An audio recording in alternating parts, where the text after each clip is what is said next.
Welcome, everyone. Welcome to the Total Truth Show. And here on the Total Truth Show, we want to help you break free from the lies and propaganda of the mainstream media, all the disinformation and misinformation. We want to help you blast through all of that. And my name is Ken Kleinberg, coming to you all the way from the USA, San Diego, California. And I'm Aldwyn Altuney, known as the Media Queen from the Gold Coast in Australia. There is a great awakening happening in the world right now, and you're going to want to come along for the ride. A lot of lies are coming to the surface. There's a lot of awakening happening. And as this awakening is happening, people realize they're being deceived for years. They've been lied to for years around all sorts of things. A lot of people have been blind to what has been going on in the world, and now they're starting to see. They're starting to see things in a different light. Through our show, we want to raise global consciousness to quantum critical mass. And we don't want you just to accept the things that we're saying. That goes for our guests as well. We want you to do the research for yourself. Get out there and start questioning things. Start looking things up. Do the research. We want to pave the way for a new awakened world. And we want you to come along for the ride. So with that, let's get started, you guys. Let's dive into today's episode. Once again, welcome.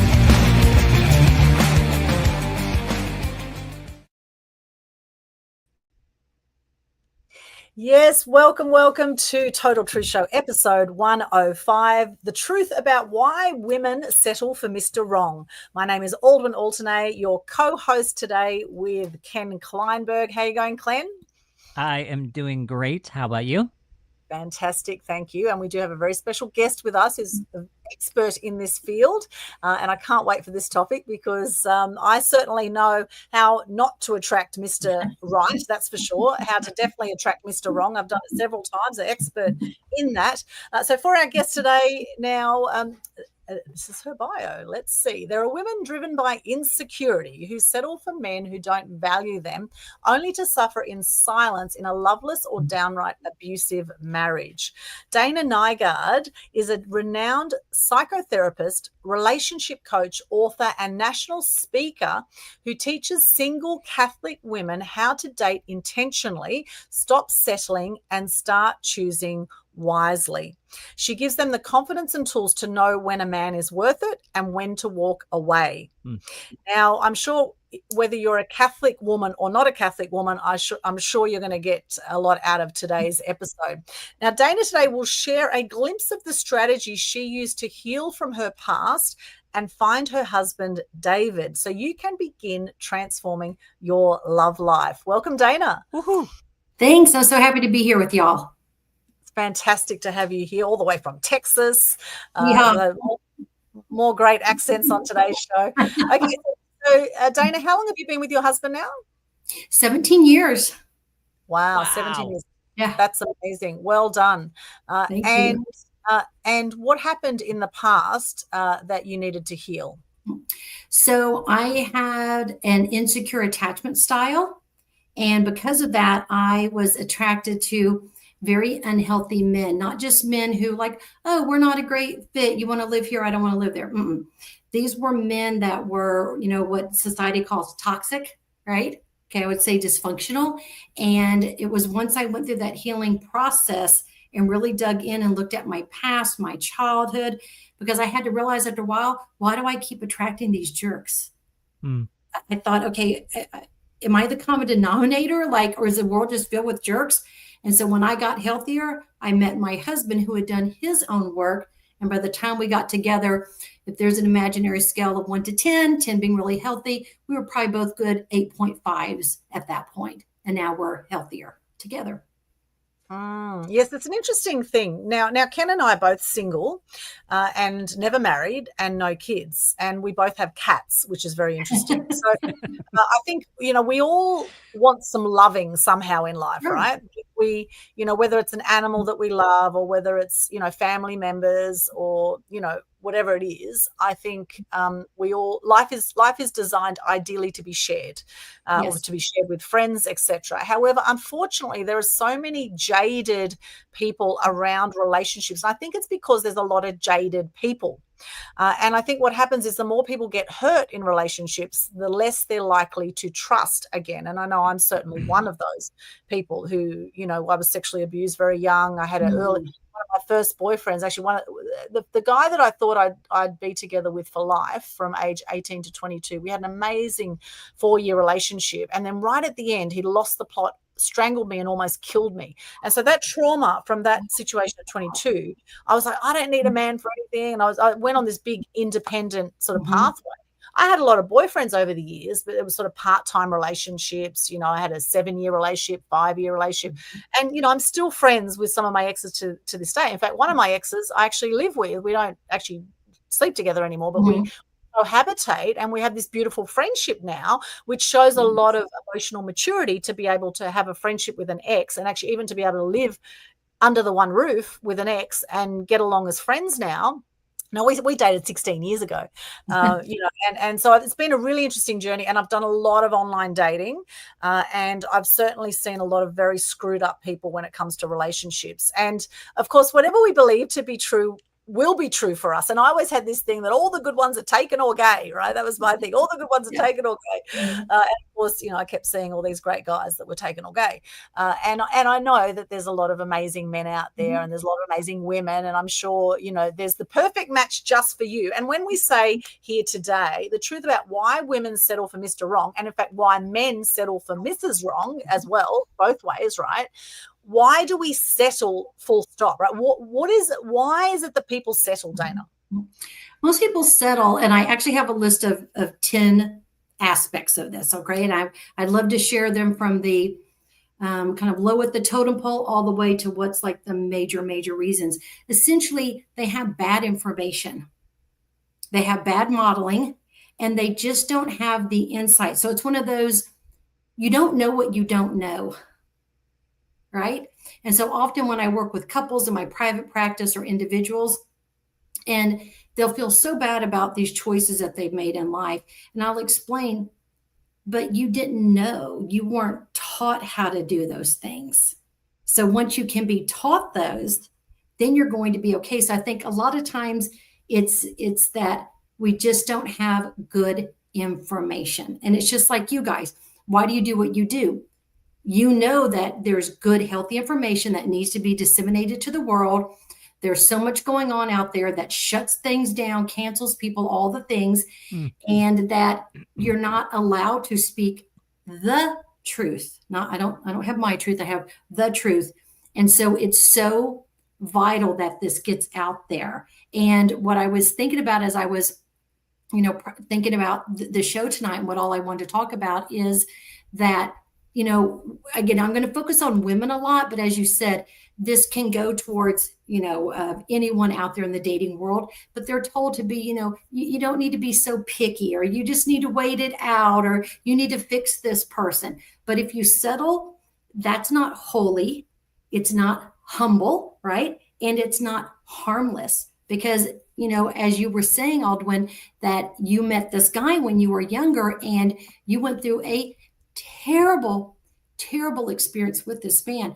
And I have to wonder, if you look back on at the time, you probably had on blinders. Again, 22, I think about me at 22, Lord, I shouldn't have been doing anything on my own out there at that age. But there's almost always warning signs. And there's a wonderful book that I like to refer my clients and the members of my online community to. It's called The Gift of Fear. Have y'all read that book?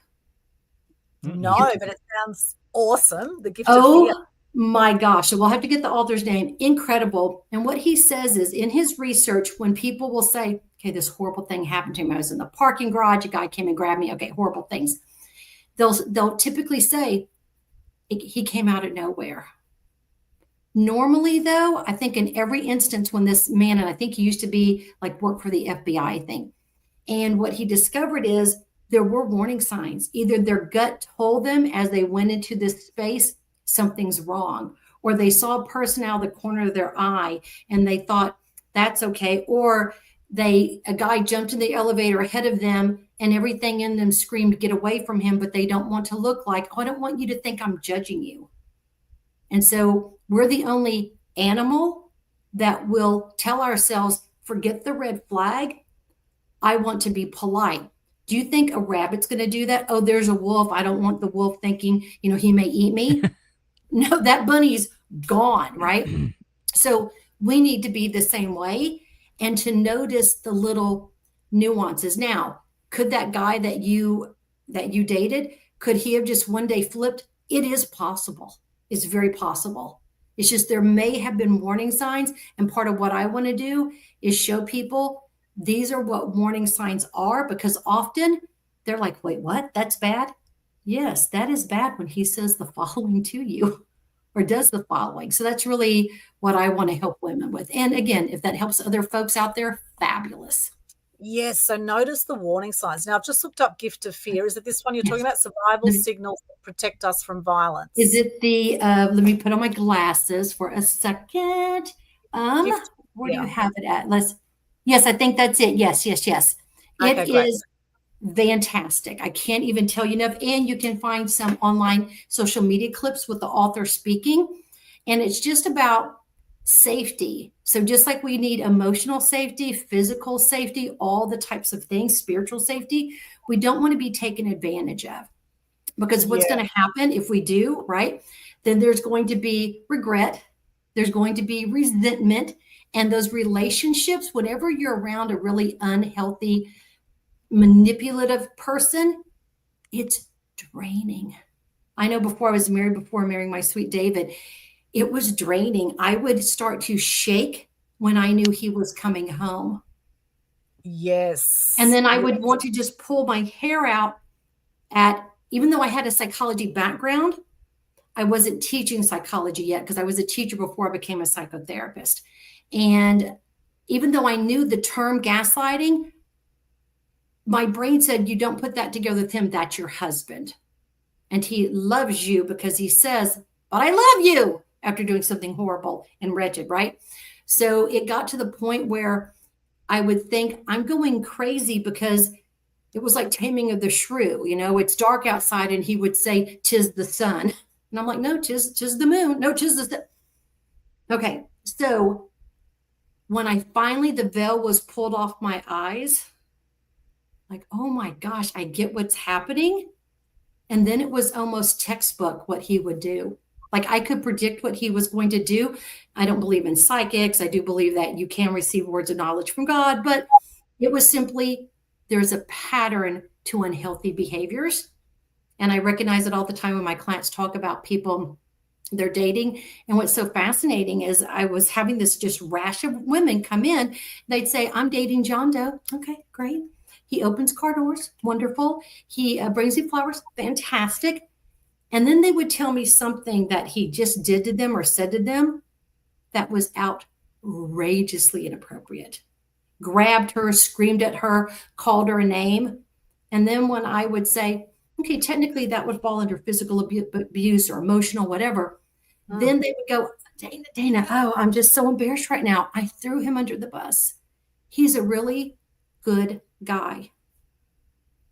And I have 2 French doors in my therapy office, and I would get Post-it notes. I'd say, okay, this side are the good behaviors. This side, I would say the not good behaviors. I wouldn't even say bad. Where do I put flowers? That's right. Great. Where do I put this one? And they would just stare at me and blink. Because if I tell them, you need to break up with him, then I'm giving them advice. And at that point, I'm their big sister, not their therapist. They have to come to it on their own, right? And for them to realize, gosh, I got to put the Post-it note on that side. Because good men don't behave that way, just like good women don't behave that way. Yes. I think, there's lots you've shared there that's really important. The warning signs, I want to go to that one for a moment. Yes. Now, when I look back at my boyfriend I had back then, we actually had an amazing 4-year relationship. Most of the time it was fantastic. However, the warning signs were, now we met in Canberra, then moved to Brisbane together. Okay. And we got along famously for most of it. Although what happened is I became a little bit of a workaholic. Actually, I probably was always a little bit of a workaholic, right? Back then, I was quite ambitious, and I edited the uni paper for a year and a half. Became the longest serving editor of that university newspaper called Curio back then. And I know there was like every 2 weeks we'd have a sleepless night working on the paper. You know, we had 30 contributors to the paper. So that was all happening during my uni years. And then when we moved to Brisbane, I was looking for full-time work, and I ended up doing 5 casual jobs. It was crazy because on every job after your first job, you end up getting taxed 50% on. So I definitely wasn't doing it for the money, but somehow I had this thing that, you know, that I guess I had this underlying story that you got to work hard for your money, right? I had that going on. Definitely. And I was doing things like I was doing some music writing for Rave and Time Off, some music magazines. I was doing photography work, function photography work in Brisbane with a few companies doing late night functions. I was doing market research surveys. I was doing telemarketing. I even did door-to-door sales at one point that lasted 2 weeks. However, that was I learned some great lessons doing door-to-door sales. So I did some really fun stuff. I was writing and editing and doing all these odd jobs. And so I was basically working a lot. And the warning signs were from my partner at the time. He just wanted more time with me. He was saying, I just want more time with you. And I was always going and doing all these jobs. And so he actually said politely many times, you know, I just want more time with you. And I was like, well, you know, I was just working. I was just doing my thing, right? Just working a lot. I mean, I'd work hard, party hard. Not much has changed in that respect. I still work hard, party hard. However, the working hard, what happened is one night I got home at about 5 a.m. And we were living in this place in Wilston at the time in Brisbane, of people that know that area. And when I got home at 5 a.m., he was sleeping. He was sleeping, and he actually got out of bed in this crazy state. It was almost like a psycho-induced, like a nightmare or something, that he actually woke up out of bed and he just started yelling his head off. And he was a big guy, and he grabbed me by the throat and he pushed me against the wall and started strangling me and yelling his head. It was just like I was dealing with a completely different person. And it was one of the scariest things. Eventually he let go, but I honestly thought I was going to die. Like, I was so shook up by this. So actually most of the time it was an amazing relationship, but there were warning signs that he wanted more time with me. And there is like this psycho-induced thing that can happen while people are sleeping.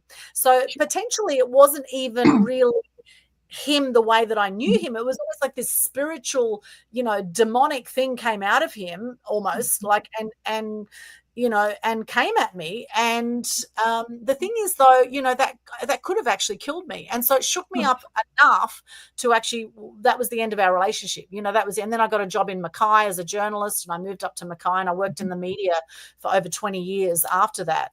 And I've had an amazing life. However, really, there's only been room for guys to be casual. When I say casual, part-time, like, you know, we've had monogamous relationships with the, you know, 7 years, 5 years, 3 years, you know, but sort of once, twice a week type relationships. And that kind of suited me, you know, that suited me for the way my lifestyle was. However, not everyone, you know, wants a once, twice a week relationship. You know, a lot of people want to be living with you, or they want, you know, they're full on. Like, and this is where I think a lot of people in relationships, they tend to strangle each other sometimes with, where are you? What are you doing? You know, and all sort of like, you know, people can get very insecure, and then they can kind of smother the partner, and the partner will tend to run away when that happens. So, you know, I think half the thing is actually just getting conscious to how you do life and how you do relationships, as to, you know, what kind of relationship do you want, and having, you know, clear, open discussion about that. And then also, you know, not settling. I think, like my brother, he's been married for, I think, nearly 30 years, married with 4 kids. You know, I'm definitely the black sheep in the family. My parents have been married 55 years. You know, mum was a virgin when she married, you know, and they're tight as, you know, they wouldn't know life without each other. Right. And I really admire that. I admire people who have these amazing long relationships, etc. But my brother once said to me, he said, if you've got 80% of what you want in a partner, well, right? Now, what are your thoughts on that? If you've got 80% of what you want in a partner? If it's the big stuff. So if they don't have the same hobby as you, who cares? You just need to support their hobby. Like, yay, honey, go look at trains or planes or sculptures or whatever, right? But I think you have to have the big component. So that actually leads into one of the first things is when there's a spiritual mismatch between someone and you don't have the same worldview about, like, what does faith mean and what, you know, what kind of morals do we look at? If you think, oh, they're going to change, they're going to, you know, kind of come more my way, that normally doesn't work out, because if you bet on it and then you're like, but why aren't you coming my direction? They're going to be like, who do you think you are? You knew who I was when we got married, right? So I think there could be some truth to it. But I don't think most people put down everything and then figure out like the percentage of it.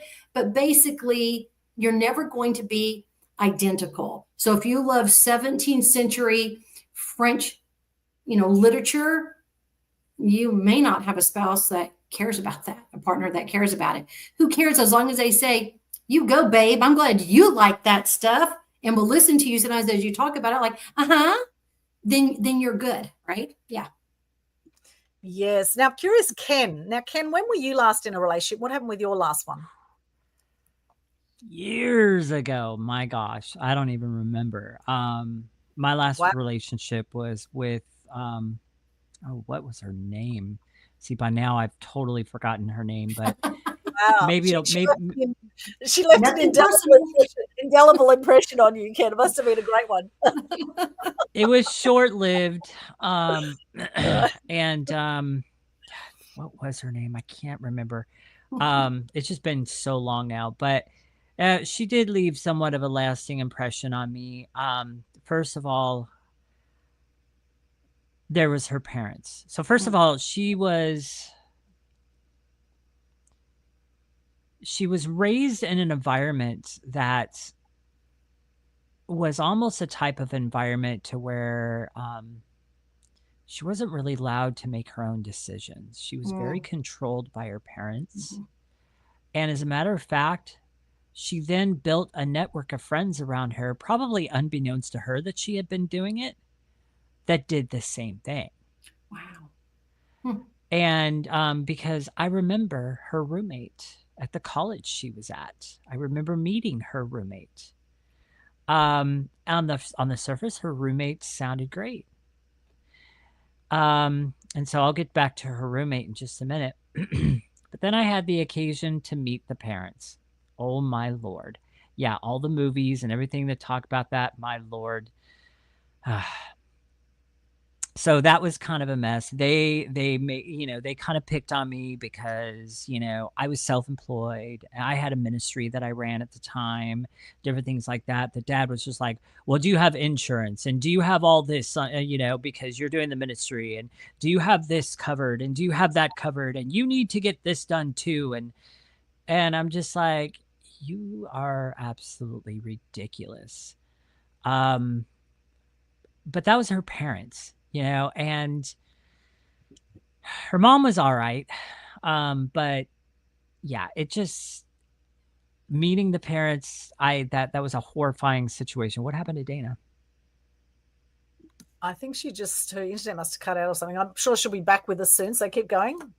Okay. Wow. That's unfortunate. I wanted her to hear this because I want to hear what she picks out on this story. Okay. But, okay. Well, so now you've got us in suspense. So keep all going. All right. I can repeat. What happened with her? So anyhow, I'm going to multitask over here. And so, yeah, meeting the parents was a train wreck. And there was often nights where, she would, okay, she's texting me over here. Okay. Multitasking. Multitasking. She's trying to reconnect. Okay. All right. So guys, this happens. So, and I'm like distracted because I'm trying to multitask, but anyhow, we went to a college group together, college Bible study together. And it was called The Fold at the time. There, it was fairly big. There's we at one point reached 300 to 400 attendees for that college group. A really, really neat time. It was a fun time, but there were a couple times where she was there with me at the college group. There you are. I don't know what happened. Probably one of those technical things. I guess so. I was just like, because I'm actually hardwired in, but I'm glad I'm back. Okay. Okay. So you didn't miss much because I was trying to multitask and get back to you on your text that's over here. Yeah. So anyhow, as you heard, meeting the parents, that was a train wreck. And then, so we were part of a college and career group at the time, Bible study group that's had a fair amount of attendance to it. And there were nights where she would attend with me and we'd be sitting together and she'd just be bawling. Oh. And, one particular night, I remember I leaned in on it and I really tried to help her. I gave her some advice. I gave her some verses to use as encouragement, and I was just kind of like helping her through. I don't remember what she was dealing with, but I was trying to help her through and trying to really guide her and trying to be there for her, right? Well, apparently her roommate didn't like that. I get this call from her roommate basically saying, "How dare you? You're just trying to control her and you're this and you're that and blah, blah, blah." Wow. And so, yeah, that was a lovely thing. After that, I never really talked to her roommate. But then there was a short time after that, I don't know how long, like maybe a few weeks, I get this call from her, from my girl. And she's breaking up with me. And I kind of confronted her on it because I was suspicious. And I kind of backed her in a corner a little bit and I said, "Are you breaking up with me because that's what you want? Or are you breaking up with me because that's what your friend wants? Or that's what other people want you to do?" And she avoided the question. She never answered. That pissed me off. Then I went over the top. I got mad.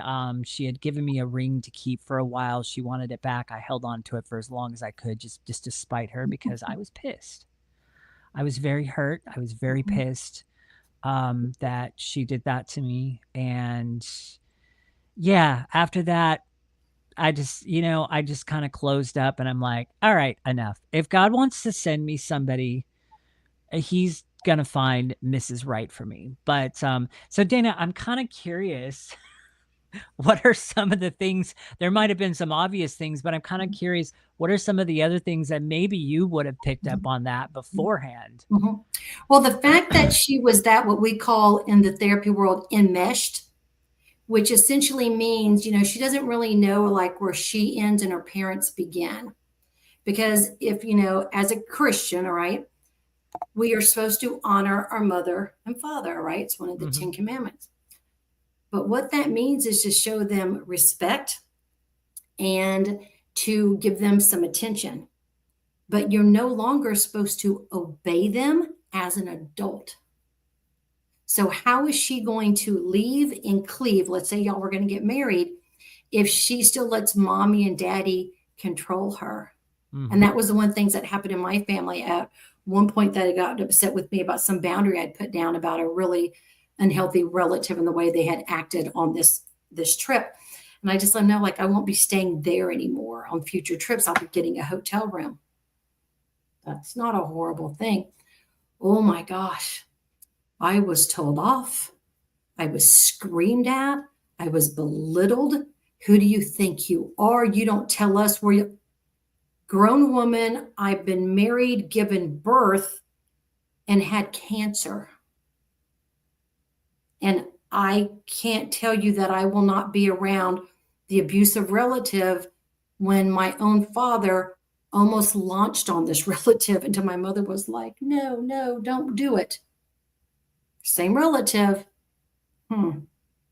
So that sort of thing, it just can't happen. And if you set a boundary with them and she has to set boundaries with her family, you have to set them with yours. So let's pretend, okay, her parents are intrusive into your relationship. It's her job to be like, Mom and Dad, no, you got to back off. Right.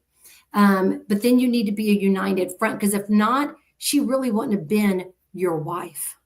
She would have been their little girl. And it's such an unhealthy dynamic. Now, that's different than, hey, my parents are really great at real estate. I want to go ask them. We think we want this house, this neighborhood. Is this a good investment?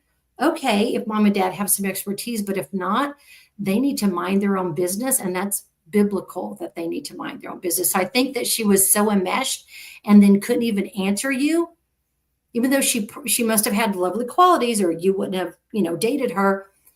She wasn't fully grown emotionally. I don't care how old she was, because we all know a bunch of, 40-year-olds and 6-year-olds running around in adult bodies, but they're back there like at 10 or 12, the way they behave, right? So now if you had said those things to her, she has said, what? I never thought about my family that way before. I'm going to go read a book. I'm going to get a mentor. I'm going to find a therapist. I'm going to go on a healing retreat, something. Then y'all could have worked together.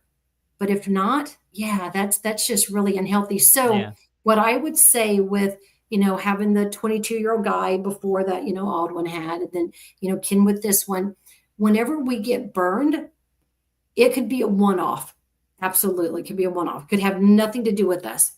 If these sort of things keep happening, then we have to figure out what's up with me. And what I believe happens is that everyone has either a secure attachment style or an insecure attachment style. And there's 3 different types of insecure attachment style. So it's to figure out, and I have a quiz that people can take if they want to, and then it will help you to determine, do you have one of those styles? And if you do, because God is a good and generous God, there's something called neuroplasticity, which means your brain can heal. And this is so fascinating to me. So research shows the same exact little loop in the brain, the same little route from your own parents of how they attach to you, not how you attach to them. Okay. That same little route in the brain is the same exact one that when you have someone special in your life romantically, that's the same track that you have the moving on. So if you had an insecure attachment, you're going to be attracted to insecure people. And if you have a secure attachment, you're more likely to be attached to someone who's secure, because your brain, the back of the brain says, that's familiar, even though it may be painfully familiar. So, but because God is good, you can change that, because every time now for the last, 15, 20 years that I take those quizzes, I now end up on the secure side. I used to not. So I'm a living example. How do you spell plasticity? Plascity, plasticity. I have to type it in to be able to. Plasticity. Yeah, plasticity. Plastic and then plasticity. There you go. Yes. ITY at the end. Plastic, but it's the brain being able to heal itself. So if people go, that's just my luck, I always, wind up being, you don't have to, because it's almost like you're wearing glasses that have the lens that only pick out the unhealthy people.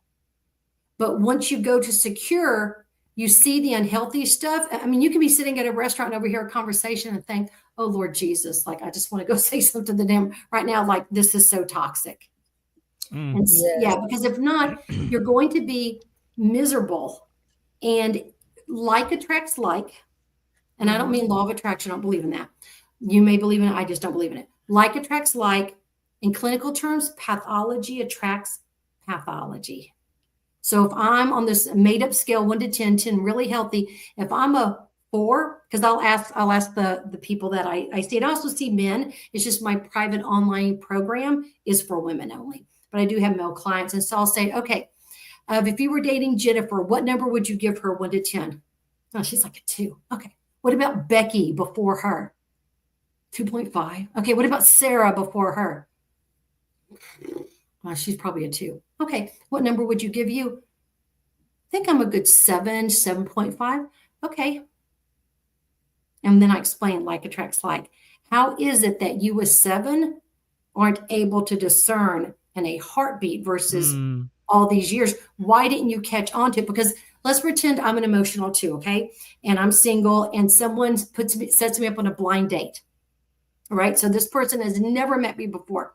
If he's an emotional 10, we wouldn't even have the appetizer arrive to the table before he'd be thinking, check, please. Because I would say things like, well, I try a lot, but things don't work. Are you going to do that? I'm going to try. Or my mom and dad said, and he'd be like, no. Right. And for women, we want men who protect and provide.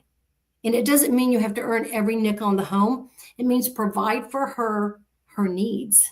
right? And men want women who really thank them and are grateful for them. So that's so important.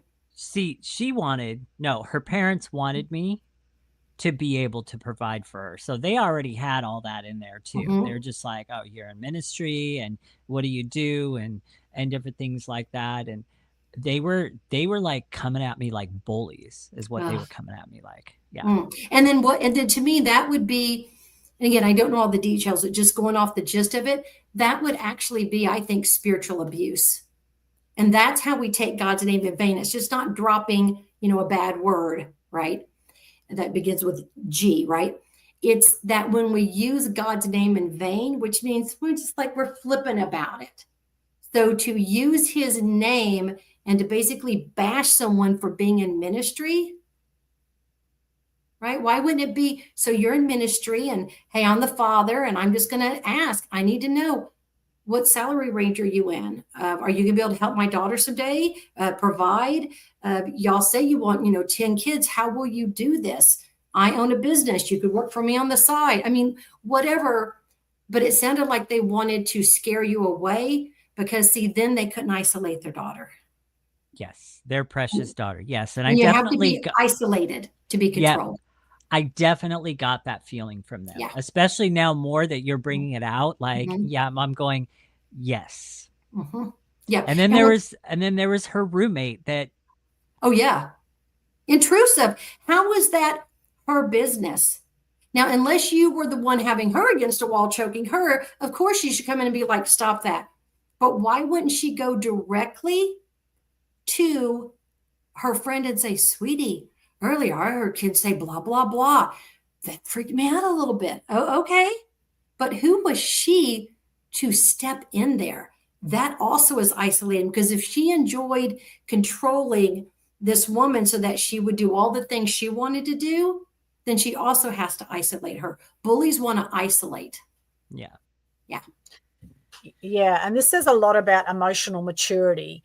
Now, if she was a strong enough partner in herself, and if she really loved you, no matter what her friend had said or what her family had said, then she would have stuck with you regardless, and she would have put her boundaries up and said, hey, I'm into Ken. I don't care if you don't like him. He's my partner, and, I choose the way my life goes, not from what you tell me how I should live my life or what my parents tell me how I should live my life. And this is where most people die with regrets, because they live a life not true to themselves, right? They live a life that other people want. And how many people break up relationships because their parents don't like someone they're dating, or a friend doesn't like someone that, and in fact, I broke up with someone, in fact, in this exact same way. I had a friend that was like, this guy is not for you, this guy is not for you. And like, she got so much in my ear that in the end I was like, oh my God, maybe she's right, that this guy's really not for me. And I ended up breaking up that relationship, and I actually regretted it for many years later, because, and I'm still friends with that guy now. We've actually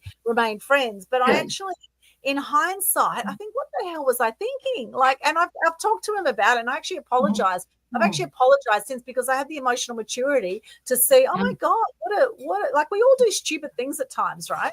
Of course. And, and my family said, oh, he's the one that got away and things like that. It's like, well, we're friends. And at the time I wanted children. He didn't want children. And that was really the biggest breaking point really at the time.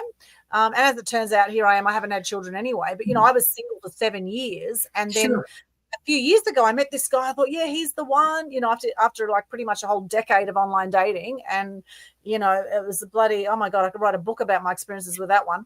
My biggest tip for people who are online dating, by the way, as a little side note, just have no expectations, right? Then you will not get upset, because you go in and you get excited about anyone you chat with, right? You're bound to be upset at some point, because people ghost each other all the time on those sites. And my cousins got married through it and have got 3 kids, and they've been together like 15 years or whatever. So you can also have amazing, amazing stories. So if you get to people early on the dating sites where they're not too bitter and twisted, because if you're not twisted by the time you come into online dating, you will be by the time you finish your online dating, and that could be a matter of a week. Some people only last a week. They're like, oh, I'm out of here. This is just too many crazy people. However, anyway, that's a little side note. But But back to emotional intelligence.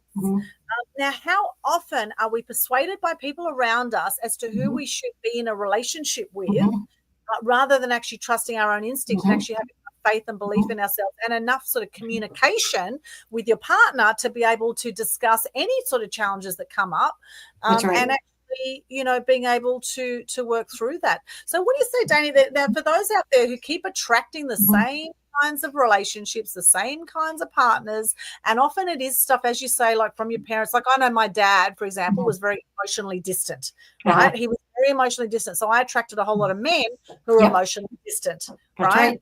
And I attracted men, like Dad always said also, anger is danger. My dad would express anger in, verbally, he would express his anger. And so I tended to attract men that were verbally abusive, that were, and I internalized my anger, which led to depression, as I realized many years later. I kept attracting the same kinds of guys again and again and again. And, of course, I was the common denominator. And I don't blame the guys, because I do. And it's interesting with this show title, we talk about Mr. Wrong or Mrs. Wrong.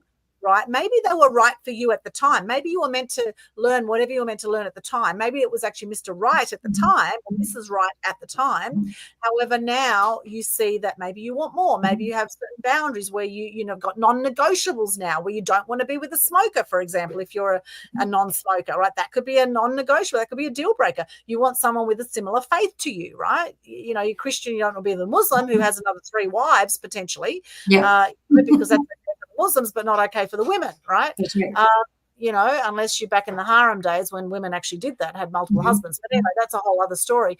So Dana, what do you say to people who they realize that they keep attracting the same kinds of partners, but they don't know how to shift it? So I do want to say one quick thought before I jump onto that, because I love this question. I have to wonder about the people carrying the tails. So the roommate carrying the tail, right? The girlfriend saying to you, like, I don't think he's the right guy. If they're jealous of you, they're not going to want you to be with a good person. They're going to be like, yeah, I think they kind of smell. They don't smell. Like, what are you talking about, right? So you have to think about, is that person jealous? Why are they saying this? Now, if that person has wisdom just exploding from there and everything they say, you're like, yes. If they're the one friend who goes, well, sweetie, now that you've asked me, it's been 9 months.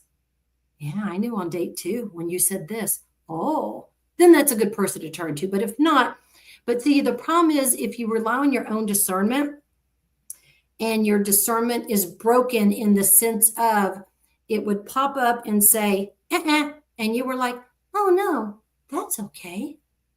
He'll be better tomorrow. Or it pops up and it's like, oh, no, he says he's sorry, but then he hit me again, or whatever the thing is, right? So the problem is they don't know to trust their own gut. Then they will go out and ask, how many people did you ask about this question about, this guy or girl? I'm embarrassed to tell you, probably 15. Like, what are you, a reporter asking opinions about who to vote for, right? But it's because they don't have that within them. So I think part of it is you have to stop and do a bit of a dating detox. And you have to just put a pin in it, right? And I met my husband online, actually, my David, right? So you can meet great people online. And then I had some bad experiences online. So it goes both ways, but you could meet a jerk at the grocery store and you can meet a lovely person. So, everything has its ups and downs. But I think part of it is you have to figure out, what do I tell myself? Like if my friend, let's say Margaret, has a great spouse, do I tell myself, no one as nice as Doug would ever like me? Like, what messages do you say to yourself? So when you work on your stuff, then that's how you go. So like, let's pretend I'm a people pleaser. And if I ask for a medium well steak and the server brings it to me mooing, I'll ask clients, I'll say, what would you do? Oh, I would just eat it. It's making you nauseous. Or I wouldn't touch it and I would just cut it, move it around on my plate, but I wouldn't actually eat it. But it was $59. Like, what? Yeah. So I'll tell them, okay, go out there and do little micro boundaries with people who you're not going to get upset if they look at you cross-eyed. So if the server says like, okay, I'll tell the chef. Okay, then go tell the chef. It's not like you're a dear person to me, because that way, if you can start building that muscle, then you can say no. So the women in my program, they're so cute. They'll write me in the community board, say, Dana, this is what happened the other day, blah, blah, blah. And they'll tell me some little story. And I've seen over the months, because we just launched in November, the growth. The original version of them would have been like, I'm not saying a word, even though the guy said something weird or creepy, or he doesn't want to ever adopt children, but I've always felt that was a calling on my heart to adopt children, that sort of thing. So now they will say things up front to these men and ask, because like, let's say with the guy, how long did y'all date when you had in your mind, I want babies? How long before you found out he was like, I'm just not interested in children? Was it fast or did it take a while? Aldwyn, how fast was it? Like before you found out that he wasn't really interested in children, if you don't mind me asking. Oh, well, actually, he was open to it. He was open to it originally in the relationship. He was open to it. But then what happened is his kids ended up having grandkids during because he actually had kids very young. Okay. And then his kids then he had 2 grandkids. And so then he was closed off. He didn't want to have kids from that point because he would have had. Yeah. So that's that. There was a turning point that happened about halfway. So that was about, it was a 3-year relationship. That was about 2 years. That was about 2 years into the relationship. And meanwhile, my clock is ticking because I'm in my early 40s. Right. And I'm like, I just wanted to, settle down, and have a family. Sure. Well, there was part of me that did, but then the other part didn't. Like I wanted to experience what it was like to be pregnant. I wasn't excited about bringing children up because I knew about the kids, and because I love my freedom. I wasn't excited about that. So I had a bit of a duality there. And as it turned out, I ended up with the next guy I was with after that. I ended up falling pregnant and miscarried actually at 9 weeks. Ooh, I didn't even know that. That's hard. I'm so sorry. I miscarried at 9 weeks. But, that's the guy that I actually live with now. And we're not together, but we're actually very good friends. And we have that emotional maturity to actually have stayed friends, even though we don't sleep together. We're kind of like an old married couple. We drive each other crazy. Sometimes we get along I can attest to this. There's many times behind the scenes, she's like got herself muted and she's like, yeah, I yell at him in the background and next time I say, but I really do love you as a good friend, So we have that relationship. But you see, you got to be very careful what you subconsciously want or don't want. And that friend who, he said, in the end, he just said, look, I don't want to have kids. And that's when my girlfriend was like, look, he doesn't want to have kids. He's not for you. And she just kept going on about it. However, there was probably 90% of things I loved about the guy. He was a beautiful person, very, a great human being, a wonderful human being. And even my parents are friends with him to this day. Even, like he's still in touch with my parents all these years later. I mean, we're going back, I met him like 10 years ago or something. But, he's a good human being. But the way I ended it was not really appropriate. It wasn't really the best way to go about it. It felt like it was the right thing to do at the time, but I could have done it a lot more. I could have, not done it the way I did it. And so that's why I felt bad about how it actually happened, because the minute I broke it off, he was like, I'm out of here. And he just packed his things and moved out. And then it was like, oh my God, what have I just done? But we did stay friends. Whereas this last boyfriend, after 7 years of not being in a relationship, the last partner was like, all go. It was like, yeah, we're going to have kids. It's all on. This was a few years ago. I actually did a big post on Facebook about, I've met this guy. We're going to, and it was amazing. It was an amazing relationship for about 9 months, which is about as long as it takes, obviously, to have a baby. And in that 9 months, most of it was amazing. But then I went traveling for a month and he went partying with his mates for a month. And I started to see some habits of binge drinking and drug taking, which I was not happy about. And then in the end, I came back from a month of being away, and he kind of went really cold in that period. And we got together, and he said, I don't want to get hurt. I don't want to get hurt again. And I said, well, if you don't want to get hurt, you're better off single. And then we agreed to be friends. But then what happened is he blocked me off everything. And I thought, I was so hurt by that. I can't believe he just blocked me off. Like we just had this amazing 9 months together. We'll see each other 4 or 5 times a week. Like it was all on, but he didn't have the emotional maturity to stay friends after the fact. His way of dealing with just cut me off altogether. And no doubt he's probably done that multiple times in the past with multiple women. And, now I'm at peace with it. Now I've learned to lesson release. I wish him well. I wish all my ex-partners well. I wish everyone I've ever loved, I wish them all well. You've been a complete jerk at times. Okay. I know I've been a jerk at times. We've all had our moments of being a jerk. Okay. So I wish them all well. And I think that's really important to have peace around how things have gone to this point, because we can't change the past. Right. That's right. And I'm at a point now, I'm actually really happy in my own space. I'm really happy as a single person right now. I don't feel I need to be in a relationship. You know, my mum had a big fall about 5 months ago. I'm putting a lot of time into my elderly parents right now, caring for my parents. That's really important for me right now. Right? I'm going to have a relationship with someone. They're going to want a lot of my time. And right now I want to give my time to my aging parents, because they might not be here next year or even next month. Right. So I think this is important too, to actually prioritize and, you know, look at what is important to you and what are you willing to settle for? What are you willing to have in your life as your ideal partner? Because 95% of your happiness or misery comes from who you choose as your life partner or who you choose as your significant other. So true.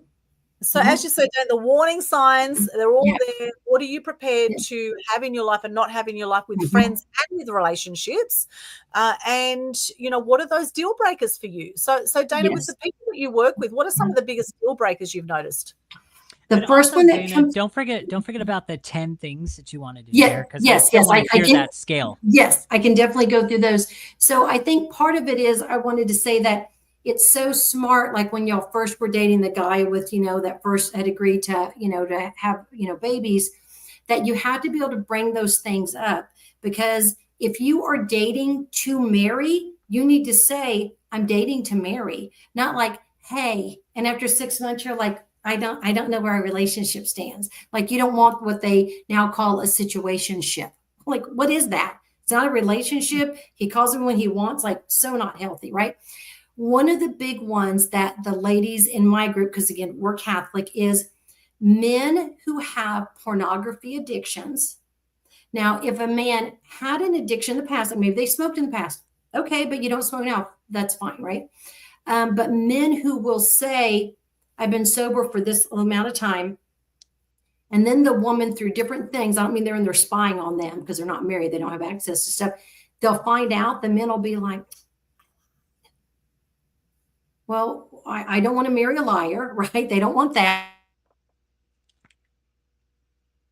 It's ordered. Yes, what it does to the mind, the research that's come out, it's like when you give, you know, little kids access to technology, it scrambles their brains. It's that we now know, we have proof it's bad for little kids to have technology. And it's the same thing with this pornography, because what happens, and more women are also looking at porn.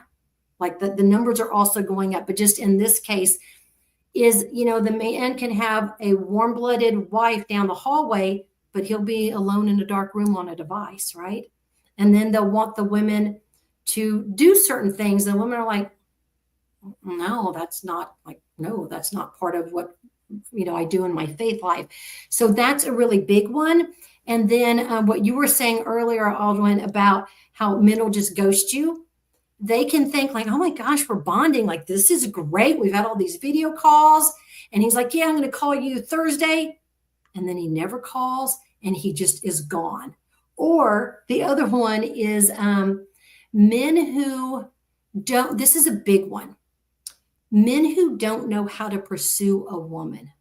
So they'll say things like, do you want to meet up later? Okay. In American English, what do you mean? Do you mean a bunch of like depressed people are going to have an anti-depression meetup? Are we going to have like a hobby meetup about we collect wildflowers? Like, what do you mean by meetup, right? Or they'll say, do you want to grab a coffee? Are you asking me as a friend? Do you ask everyone? Are you going to ask Sarah over there also? Like, what does it mean? So men who don't know, it's their job to do the leading. Right. And I don't mean whirlwind, because although I'm trying to remember what you were saying earlier, you said something that made me think about this. Oh, I think it was the guy who wound up doing the binge drinking. Okay. Where, and I don't know that this applies directly, but it just came to mind. If a man or a woman moves too quickly and they are showering you with words and gifts, and compliments, and you're thinking, okay, I think I'm pretty good in many ways, but you don't know me well enough to say those things to me. You haven't been around long enough. Because what I have found is that, and research shows this, is that when, especially with men, I'm not sure about the research on women, with men who move at a lightning speed, they're trying to wrap you up and they're love bombing you, is the term, right? So that you'll be like, I'm all in. And then all the dopamine and all the, oxytocin, all these things are flowing. And then the woman is bonded to the guy, especially if she sleeps with him. So obviously as Catholics, we're not so sex outside of marriage. Okay. But I'll tell her, say, let's just put the morality to the side for just a moment. Just physically, we then bond to that guy. So even though we may see really unhealthy behaviors and think, if I had known that, no, this wouldn't have happened. But at that point, our brain says, I'm bonded. And then we stay with the guy longer than we would have. So I'm like, keep sex out of it so you can make a rational decision. And then as a Christian, anytime we're sinful, we break and we don't have all the grace from God that we need to be able to have, the discernment and that intuition, that God-given intuition. So yeah, I really want to go up to men and just be like, I'm going to give you a quick boot camp on this is how to pursue a woman. Or they don't ask about the women. They'll like talk at the women. So they'll get on a soapbox and they'll go off about a hobby, their work, whatever. And you could actually like get a cardboard cutout of the woman and put her there and sneak her away, and the guy wouldn't know. Right. So like, we don't need people talking at us. I get out of conversations like that. If I realize after a minute, like this person gives a rat's behind that I'm here and they're just talking at me, why am I giving them more time? But people pleasers, and those are people who are often insecure, they'll be like, I didn't want to be rude, but baby, he's being rude to you. He doesn't care about you. So you can just do, excuse me, gotta go refill my punch and get away from him.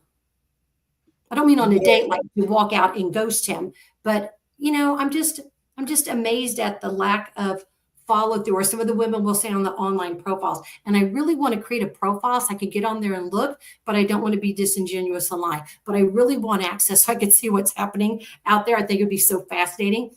But how men won't even answer the the questions in complete sentences. They'll use like 2 or 3 words. Like, as you said, this is going to impact the rest of your life. 90% of your life is going to be attached to this person, the way you live your life.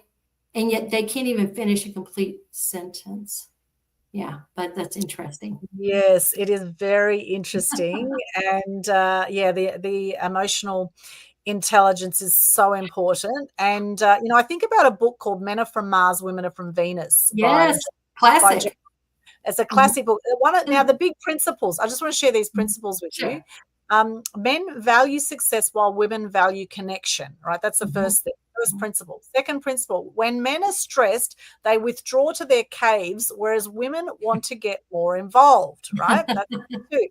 Number 3, men are motivated by being needed. They need to be needed. Yes. 4, women are motivated by the prospect of being cared for. Number 5, men interpret language literally, and women interpret language by finding hidden meaning. Yes. Okay? Oh, yes. Wait, let me speak into that. Oh, yes. I could definitely attest we'll to get to 6 in a minute. that is like the network of like inside. Now I'm saying this respectfully, ladies. You guys have some weird kind of network inside your head to where you go into over analyze, and it's over here and it's over there and it's over here. And, oh, but did you think about this? And have you ever thought about this? And you guys like go all, and like, yeah, we are just kind of like simple, like, okay, great. Men are simple, and that's not an insult. I tell women all that time. If you give the basic man that you're married to sex and a sandwich, he's pretty much putty in your hands. But how many women do I know that will say, I'm not thanking him for taking out the garbage. I'm not doing that for him. Like, that's his job. Girl, thank him for everything he did that you didn't have to do.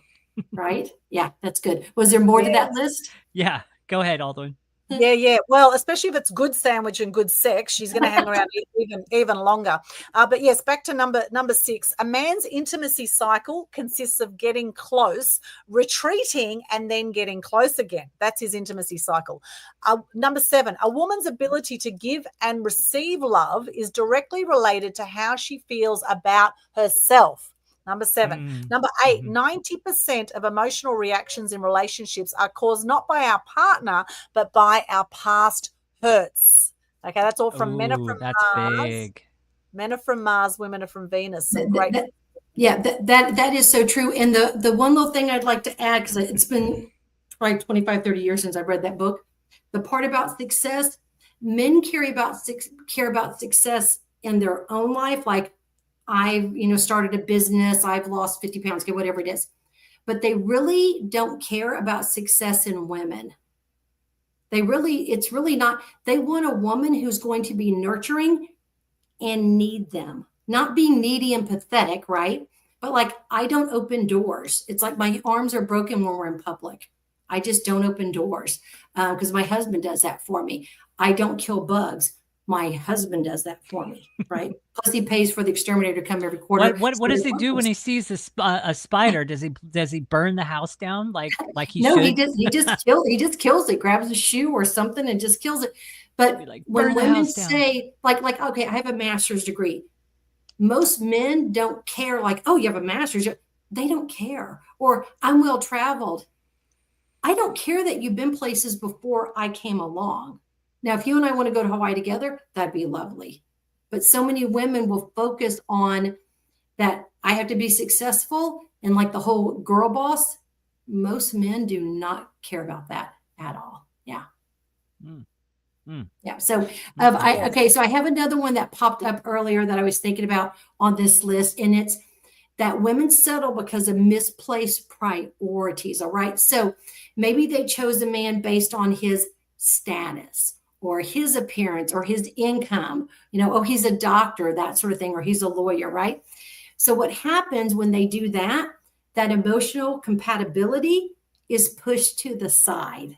And then after so many months and years of this, once they're married, they realize the relationship looks good. It's Instagrammable, but it feels very, very empty. And just like marriages do better when you're on the same spiritual pathway,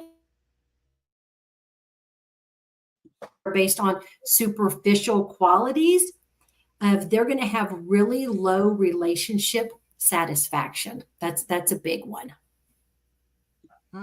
Yes, wow. That's a great point there.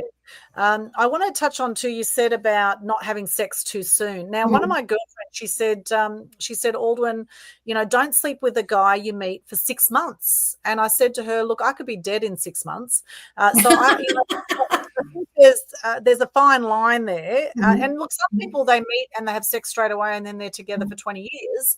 However, in general, I think sex can definitely change things. So what would you say, what would your advice be? How long should you wait to have sex with a new friend? Until you're married, because I'm Catholic. Okay. Right? Okay. Because if you think about it, all right, when God says no, okay, here are the 10 commandments. No, it's not like, oh, you can't do these things, I'm controlling and mean. It's protection. So like if you have a young child and they're 2 and they get trying to dart into the street in front of your house and you're like, baby, you can't do that. You could get hit by a car. Like, stop doing that. When you discipline that child, you're not doing it because you're hateful. You're doing it because you love your child. So I don't personally believe, and again, we all come from different backgrounds.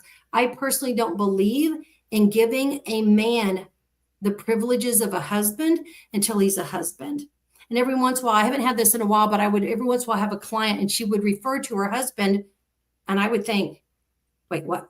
I think, how did I misunderstand her notes? I thought for sure she was single and lived with this guy. And I'll say, oh, I'm sorry, I'm confused. Your husband? Well, that's what I call him. But he's not. What if you get married and find out that they're actually really bad in the sack? What if you find out like they're just really bad lovers? Then they can most likely be taught. If you both don't have a clue about it because you're both virgins, you wouldn't know. And if you have any kind of an issue where it's painful, to not get too graphic here, but it's painful and you're thinking, I don't know what I'm doing, but it's still painful. It continues to be painful. We've been married 9 months or we cannot finish the act. There's now pelvic floor therapy that will help. Because if you've been told your whole life, Interesting, sex is dirty, only nasty girls like sex. And then suddenly it's like, oh, you're supposed to go and have fun and get naked. Not only does the brain go, wait, what? The woman's body, because I'm not going to name names because we're on, YouTube and I don't want to get flagged or anything, but the girl parts, it's a muscle. And that muscle can be like, no, that's not happening. And it doesn't have to be necessarily because there's been trauma or abuse in the past. Now, if there has been, that will complicate things. But yeah, there are actual physical therapies that can help with that. And so you want a partner who is going to be by your side. If you're both like, we've been trying for 3 months, literally both of us are like, let's get in there. And it's not happening. But if they love you, they're going to say, let's go find the right doctors. Let's go try these things. Right. And it doesn't matter what the issue is. But I don't know, I think you can tell a lot by kissing. Because if the person is a bad kisser and you think, I'm going to try. And I try to show them because every boy I've ever dated said I'm a great kisser. Okay. And now this guy, it has to be this guy. If he doesn't get on board, I don't know if I would want to marry someone that couldn't kiss well. Because that's a long time to be married without a good kiss. It's gross. Oh, yeah. I gross. can't stand big sloppy kisses when people stick their tongue out and it's like, oh my God, just get away from me. So as Catholics then, so you recommend don't have sex before marriage. You would do foreplay, would you? Would you do, so you'd kiss and how far would you go? Well, it's just kissing, but not even passionate kissing because, think especially when you're younger, teens, high school, right? The hormones are raging. Then it's very easy for the passionate kissing. Like, I know we're supposed to stop, but this is really difficult. So you don't want to, in the Catholic faith, you don't want to lead anyone, especially the person you want to marry, to sin. Mm-hmm. Because the goal is to bring and lead everyone, but especially our spouse, to heaven someday. We won't be married in heaven because, there's scripture, Jesus speaks on that, but we will love each other. But why would I want to give into earthly pleasures and deny them eternity? So if it's like we can't keep our hands off each other, then we just need to stay with our friends and go on group dates. And you have to walk me to my door, but you have to get out. Or you can only be here when my sister's here in my apartment. Because then you're really marrying that person, not for just the physicality. Yeah. And then there's something else that I want to speak into here. So in regards to the sex before marriage thing and stuff like that. So I'm a Christian. And so I definitely identify with a lot of things you're sharing, Dana, for sure. But I remember early in my years of being a Christian, there was these events that I would go to once a year, and I did it for 2 or 3 years. And then I don't know what happened after that, but these were called all-nighters. And so it was all-nighter 95, all-nighter, whatever it was, it was that year. And it was different each year. This particular year added into the all-nighter at the start of the night. There was this concert, and then we broke up. We had different seminar classes that we can go to, and we can choose 1 or 2 of them. And one of them that I chose had to do with sex before marriage and different things like that, and kind of dating and how to create a date and and why you shouldn't have sex before marriage.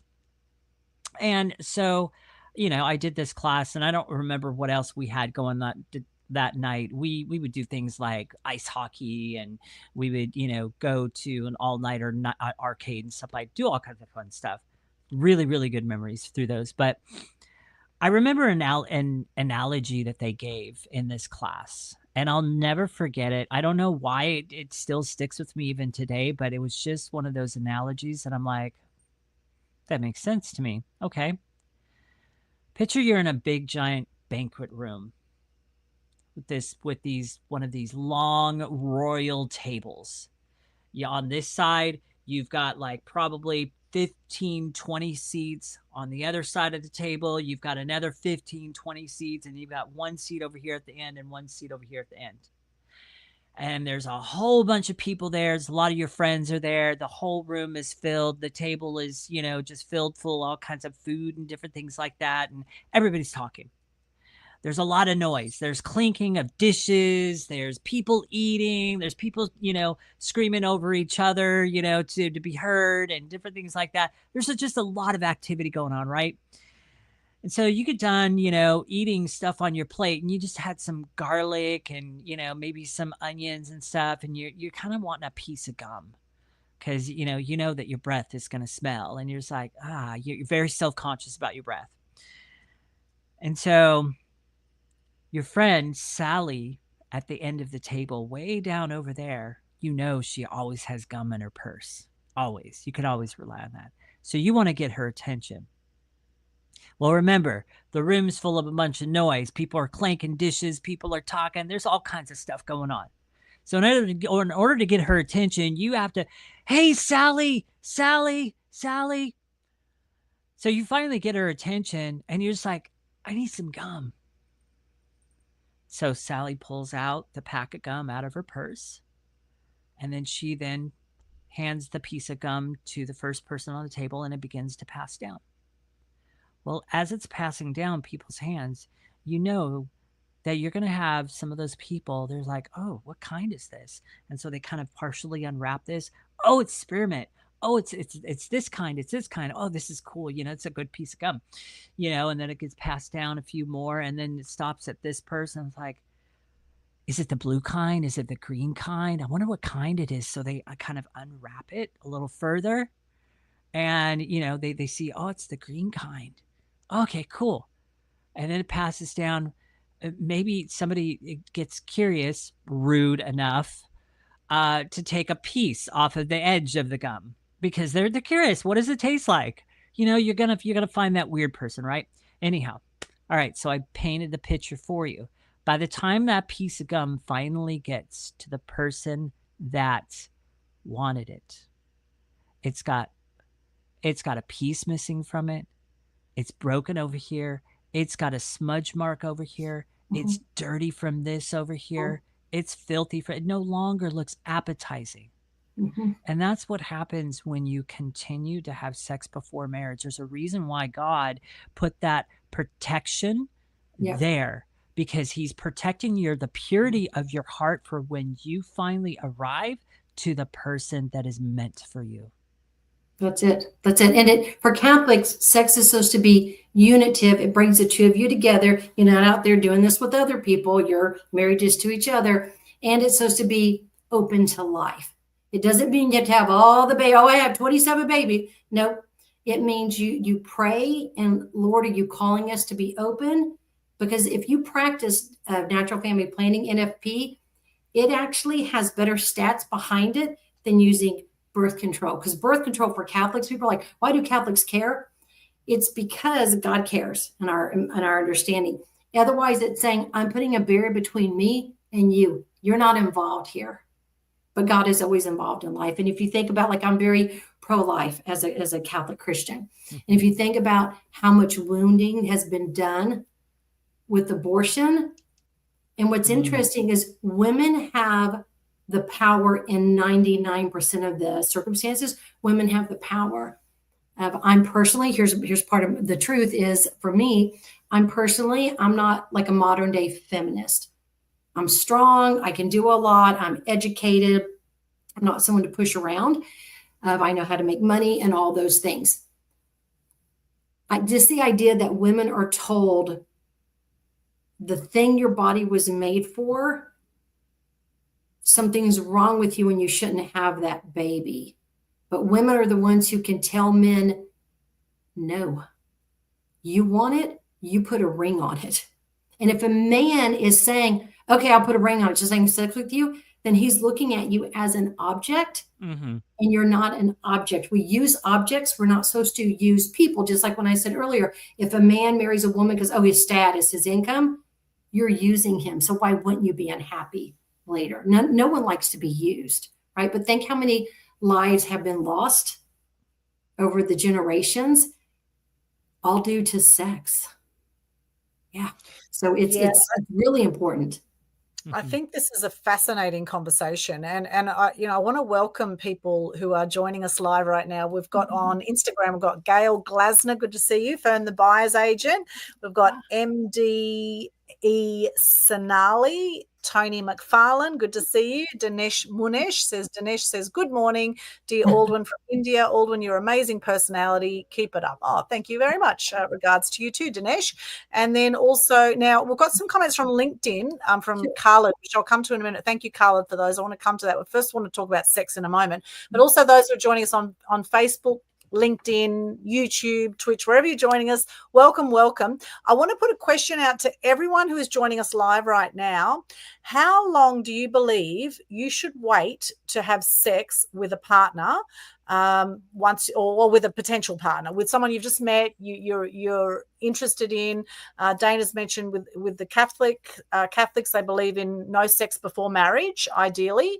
My girlfriend said wait 6 months before you have sex.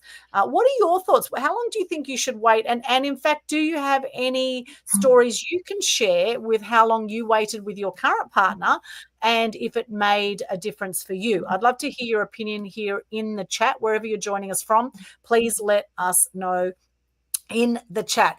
Look, the fact is sex definitely does change things, because it does definitely, I would say, objectify people in a way. Like, you don't, once you're sort of in there sexually, it actually does change your hormones and changes your your chemicals, and it changes everything in your body once you start having sex with someone. And we do become attached to people, or particularly women, we become very attached to men that we have sex with.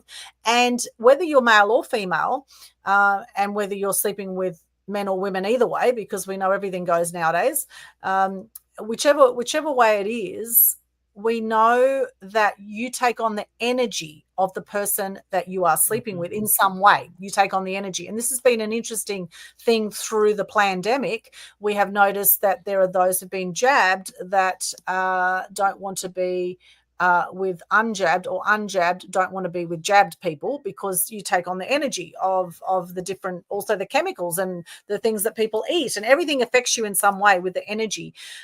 Now, I found this very interesting, the whole monogamy thing, right? The whole monogamy thing. And I think about, online dating has changed the game without doubt. In the last 20 years, it has been so easy to just swipe left, swipe right, get another one. Relationships, right? It's become almost like a disposable society. Whereas when my parents got together, they've been together, as I say, 55 years, going strong. And Dad often says, Dad says, I promised your mother when we married, he said, till death do us part. And, he's been caring for Mum with her dementia for 10 years now. And she just recently went into a nursing home, which has been really, really difficult for us, because we're such a close family. And to see Mum in a nursing home, unable to walk now since she had a fall 5 months ago, under the care of a carer, I might add. And I'm sure it was an accident. However, since this fall, and actually there's nothing wrong with Mum's legs. She broke her arm, but because she's had this learned helplessness of being in a bed for 5 months now, we haven't been able to get her up. And so, unable to get her up, we have to now, rely on a nursing home, because we just can't care for her as well without the hoist to put her in the shower, to be able to get her into a chair, all those things, right? So it's been a really, really challenging road. But I admire my father for, he made that oath, till death do us part, right? Whereas now we know 60% of marriages end in divorce, right? And so I've been really looking into the whole monogamy thing. Is it natural for human beings to be monogamous, to be with one partner for life? Now, we look at the animal kingdom. Now, there's not many animals that stay together for life. I think there's some lizards and some birds that will stay with their other partner for life. And in fact, even some birds, I've heard stories of where one with birds, with a partner of birds, a male, female, when one partner dies, the other bird will actually lie next to the dead bird, and they will die of heartbreak. They actually just die next to the bird that that they were with that just died. So, and we know people do die of heartbreak. We know people have been together 60 years, one person dies, the next one dies in no time at all. all this kind of stuff happens. But now, apparently, there was some scientific research done on monogamy with human beings. And they said, yes, it's natural for human beings to be monogamous for 8 years. If you have a child, it extends 4 years per child. So this is where we see a lot of marriages now, or partnerships where people have one child. It might end in about 12 years, 2 children, 16 years, 3 children, 20 years is about the going rate. Now, not to say that you can't stay with someone longer. Of course you can. You can both commit and you can stay together with your partner for a longer time. However, it's not apparently scientifically a natural thing for human beings to do. Now, of course, we have religion. We have, also some people say indoctrination around, weddings and marriage and all of that kind of thing. So now, Dana, I'm curious on that point. If it's not natural for human beings to be monogamous for life, what are some things people can do to have successful, healthy relationships with the one that they choose as their significant other? I haven't seen that research, and I'm just skeptical of research because we know through all the jabbings, right, that things that were said were like, that's simply not true. So I just haven't looked at that yet. It could all be very well true. I think part of it is you have to pick well, right? It's like, I'm not going to go to the grocery store and just like grab some fruit. I'm going to feel the fruit and look at the fruit, maybe smell the fruit, whatever, to figure out, right? So I think part of it is you have to be happy with yourself. I don't mean narcissistic, like, you think you're perfect sort of thing, but just, you have to know who you are. And if you say things like, I'm just such a people pleaser, you don't need to be dating until you fix that. Because if not, you're going to attract someone because people pleasing is inherently selfish, because it's really not about you trying to do something for the other person. You're never being honest with them. Yes, I'll do that, even though inside they're incredibly resentful. Then after a while they get, passive aggressive and so forth. So I think it really starts with you. You have to be healthy. Amen to that. Amen to that. So Dana, I know we're kind of approaching the hour and a half mark. I really want to hear what's left on this 10 things list. So let's kind of try to hammer those out. Yeah. Perfect. Okay.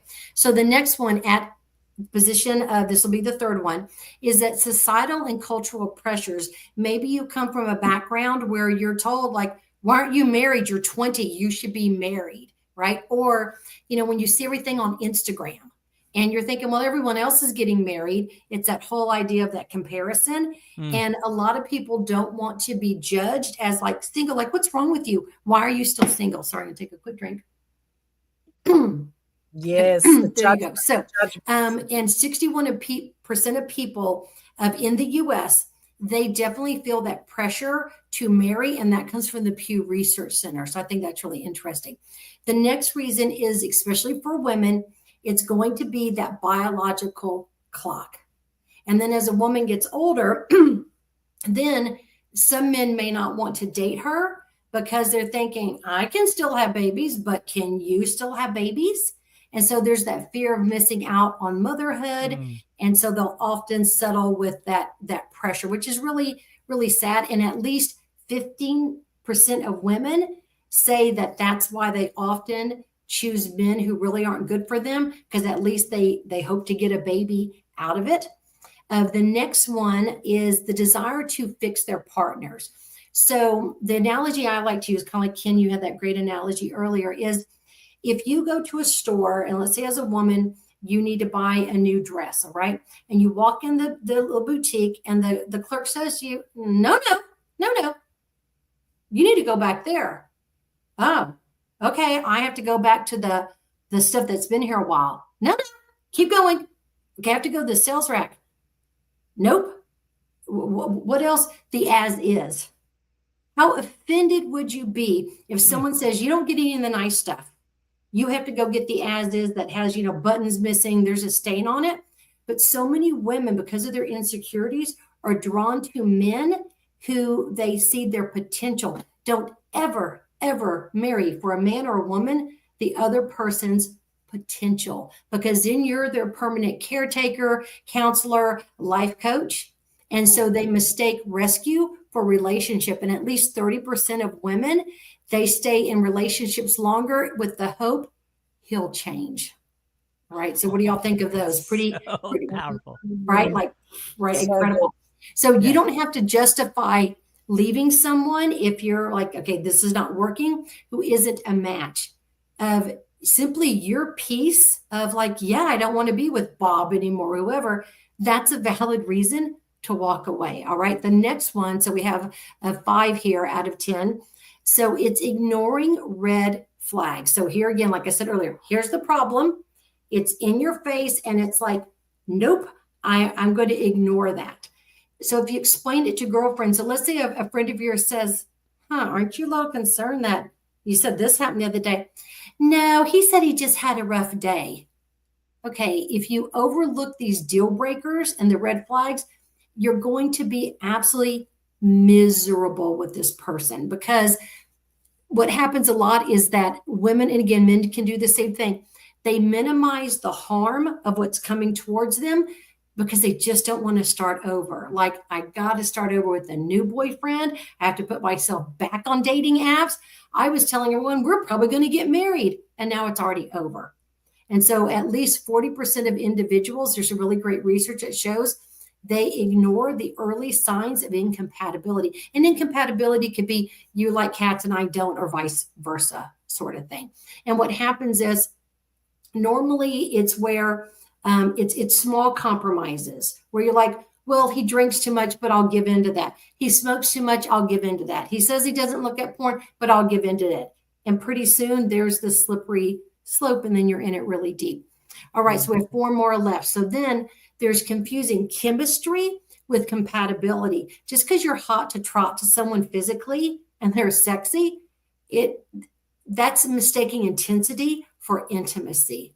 And so there's this deep bond. It's like, oh my gosh, we breathe the same air. We can't be away from each other for more than 2 seconds. But then that's going to dissipate because you're not going to have emotional safety. And 35% of people have a higher risk of breaking up if the initial passion is off the charts. It usually doesn't bode well. So there's that. As a side note, I will say that sometimes when women are healing from this, same with men, and if you're used to a lot of chaos in a relationship, up and down, arguing, coming back together, all these breakups, and then you meet, let's say, a quote unquote normal person who's just your average person, but they're a good person, they'll often think, is this guy boring? It's not that he's boring. You're used to chaos. And so when they're like, should I break up with him? I'll say, okay, here's what I would suggest. Here's what I would do. I would stick with this guy for a while longer. And what if you look over at him one day and think, wow, he's actually pretty dreamy and sweet and kind. And this is so companionable, but yet I still feel passionate towards him. And usually they're very happy that they stay with those people because they're actually not boring. All right. So our third from the top one, it's that familiarity with dysfunction, because the brain is so used to this chaotic, normal childhood, or maybe maybe the chaos came from not a bunch of noise and wildness. Maybe the chaos came from that of no one talks. We never discuss feelings. We never discuss what just happened earlier. So dysfunction will become very, very comfortable. And typically, if someone has an insecurity, then that person, if they're more unavailable to you emotionally, that feels familiar. And your brain goes, I can do this all day long, right? I have a question on that one for further expounding. So the question that I have is, what about the whole thing? So you're kind of talking about, I with that particular one, it sounds like you're kind of talking about some childhood stuff that you brought in you brought into your adulthood. So what if in your childhood, is it the same thing that your parents have this, you can be seen but not heard, or whatever that phrase is, like, we're going to entertain these guests. Now you go to bed, that kind of thing. Is that the same thing? Oh, absolutely. Because again, of that track of how you were related to, that's the same track. And it's interesting. Your attachment style forms, this is what research shows, by the time you're 7. So if you were always like, mommy, mommy, daddy, daddy, and they were like, I love you, baby, but go over there. Or when people grow up and will say, well, I know my parents love me. Like, I know it. They just never said it.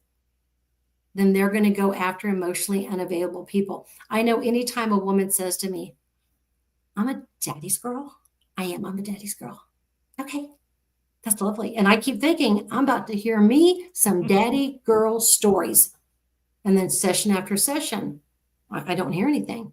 And now we're 6 months in and they mention again, I'm a daddy's girl. Just none of the guys I date they're just not those kind of men. They're not, I've noticed, I haven't heard one of your stories yet about being a daddy's girl. I would just love to hear one.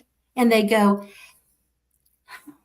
hang on, there was a time, the boating trip. No, well, we went, no, because it's like my Post-it notes on the 2 doors thing. They believed all their lives that their fathers were all about them. And I had a cousin say that to me after my father passed, God rest his soul, a little over a year ago. And a male cousin was writing me on Facebook and he said, you were always a daddy's girl. I thought, I don't know whose family you're talking about, but no, my father wasn't that kind of father. And I was the only girl. I just have a brother. So no. But see, it's so common in society to say, oh, you must. No, that's not true, right? So there's a lot of misnomers out there. But if I'm running around telling the world and myself, I'm a daddy's girl, I'm lying to myself without knowing I'm lying to myself. Yeah. So the 3 types of insecure patterns we have avoided, that's where when you were like, mommy, daddy, like a normal kid would do, and they were just, hands off and just kind of put you off and didn't want to play with you. And maybe you were fed like this versus, hey, look at you. Oh my goodness. You're doing. When you didn't have that, your brain goes, that's not safe. That's why when, there are orphanages in some different, Eastern Bloc countries. And when people would go in them, tons of kids, and you think it'd be this cacophony of wham, wham, wham. It was quiet. Why? The kids learned. Why cry? Why try to get attention? Why let anyone know my bottom hurts because my brother's been dirty for 4 hours with poop? Why? No one's going to come because they didn't have enough workers, right? So there's that. Then there's ambivalent, right, or disorganized when you're thinking, okay, they're into me now, but now they're not.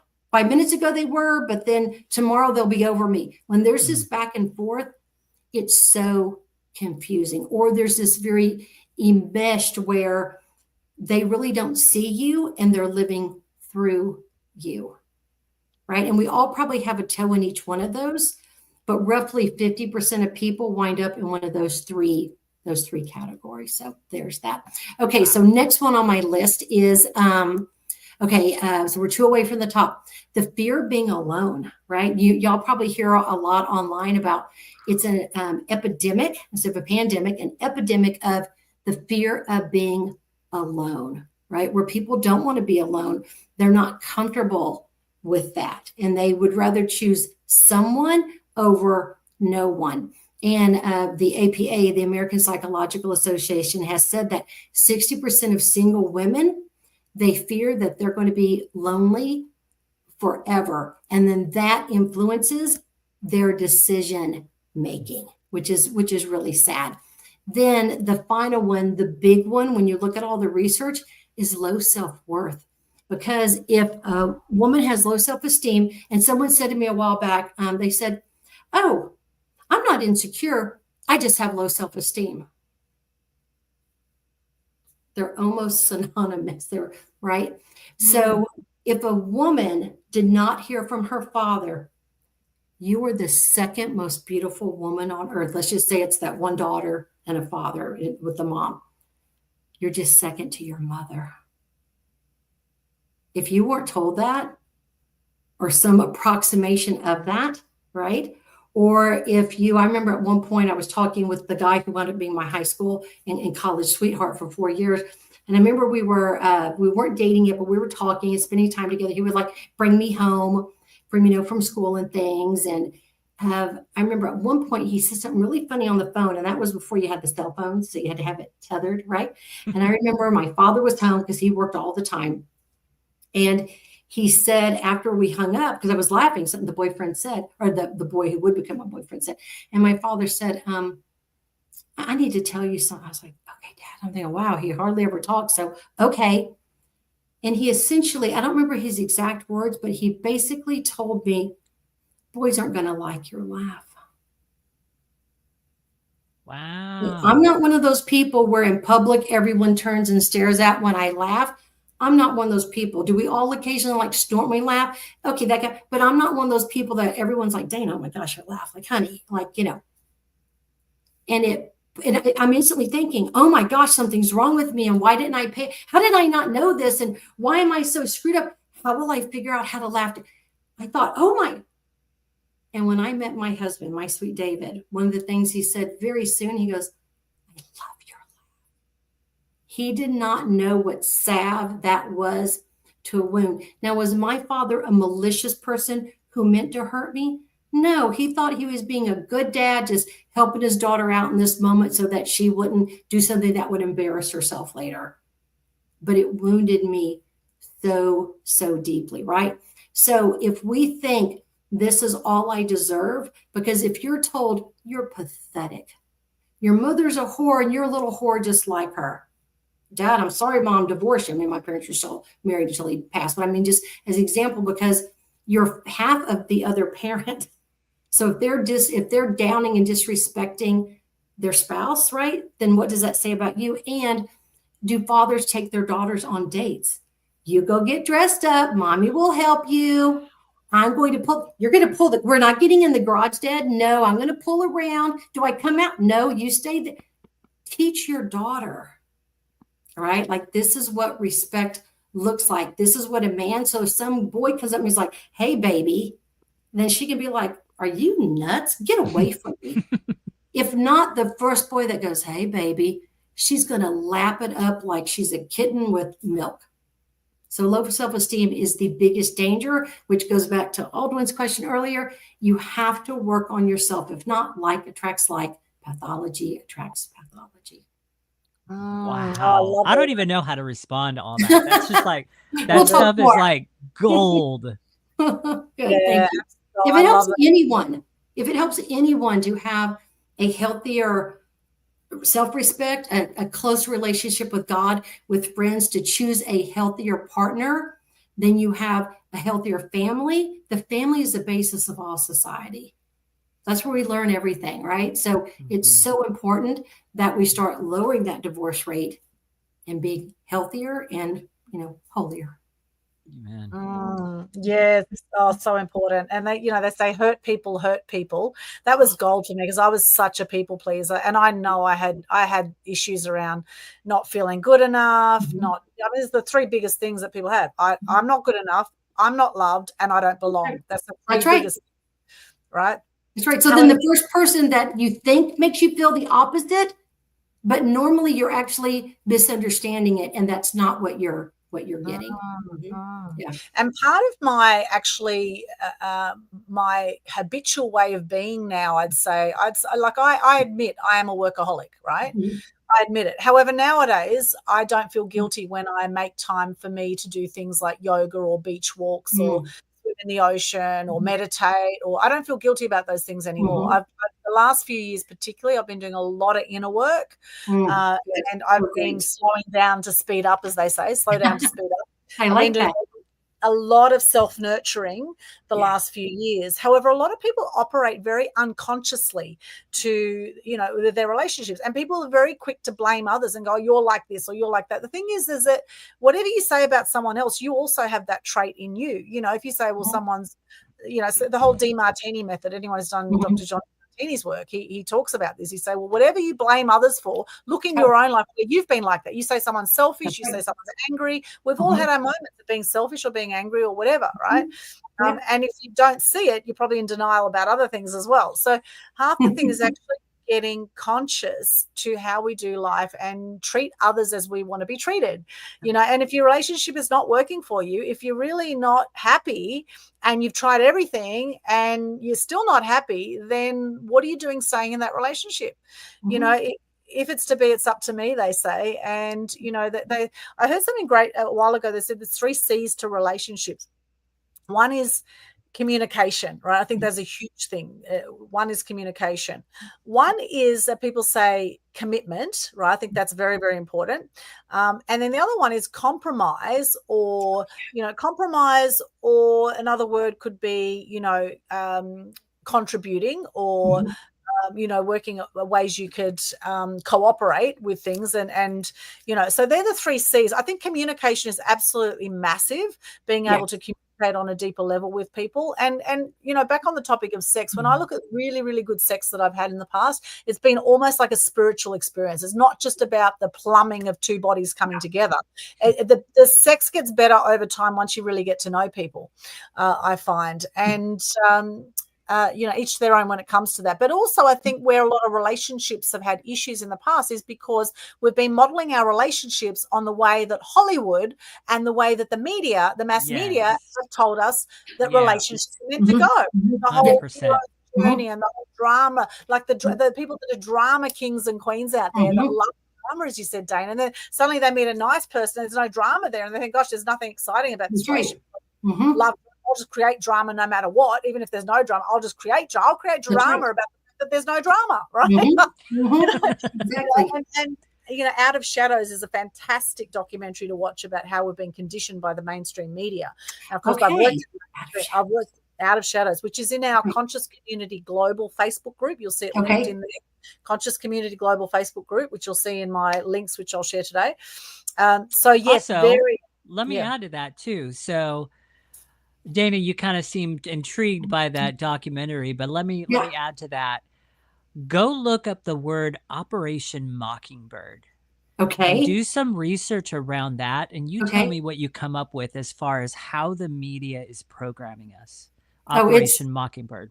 It's terrifying. I haven't watched that one, so I want to watch both those because I love learning. It's not Operation Mockingbird is not it's not a documentary. It's something for you to go look up in search engines. Okay. Yeah. I will look at that. But it's really scary how manipulated we are, even going back to being jabbed, the indoctrination, right? And then people being sheeple instead of people. Yes.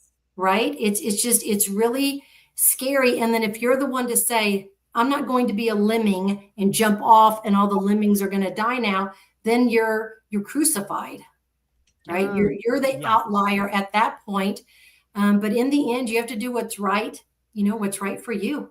Exactly. And unfortunately, during that whole period, a lot of people felt very coerced to get the jab when they didn't want to. And now a lot of them are regretting it and doing the best to get that stuff out of their body.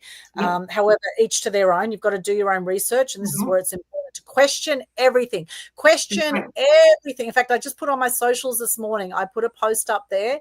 And a great question to ask yourself is, what do I believe to be true that isn't? What do I believe to be true that isn't? And also, I think it's very important to be kind to others, even if they have a different opinion to yourself, because we have 9 billion points of view going on at any one point with 9 billion people on the planet. Everyone's got their point of view about something. And it's all about, how do you want to live your life? Do you want to live peacefully? Do you want to live a loving life, whether you're with or without a partner? Like, how do you want to live your life? The first person you got to love is yourself, without being egotistical or arrogant about it. Love yourself, because you are with yourself from the beginning until the end. And my girlfriend says to me, all the love you have for others is there for you too. Okay. So make sure you give yourself some of that loving as well. Now, we do need to wrap up the show shortly, but I want to get to some of the comments and acknowledge some of the people who've joined us live. There's actually some good comments, and there's one funny one down here at the bottom by Jeff. I have to put on my glasses to see anything. Jeff says, who can fix me, lol? Who can fix me? Jeff's been looking for someone to fix him, so Jeff will put a call out there for you, and see if you can find someone who can fix you. That could be a bit of a challenge there, Jeff, knowing you. So no, love you, Jeff. Love you, Jeff. He's always bringing humor to the table. We've got Stephen McAnn, I think it is, joined from Instagram. VVS Portrait. Vanessa, good to see you. Vanessa did my photo, a lot of my photos, which you see on my socials. And Vanessa and I are speaking on a panel coming up called the Fearless and Focus panel on May 22. It's a free event. online, 6:30 p.m. Australian Eastern Standard Time. You'll see the links if you go back in my socials. Now, also on LinkedIn, we have Khalid Munir. Hello, Khalid. Khalid, I believe that there is a need to fall back to the traditional strong family system. Yeah. Both men and women owe it to the society and, more importantly, to their children for their ideal upbringing. Yes, I love that, Khalid. And he also says here, there is no other way of maintaining social peace where men, women, and children are all happy. Men and women need to stick to each other, love each other, enhance their tolerance for each other. Yes, beautiful. Good stuff.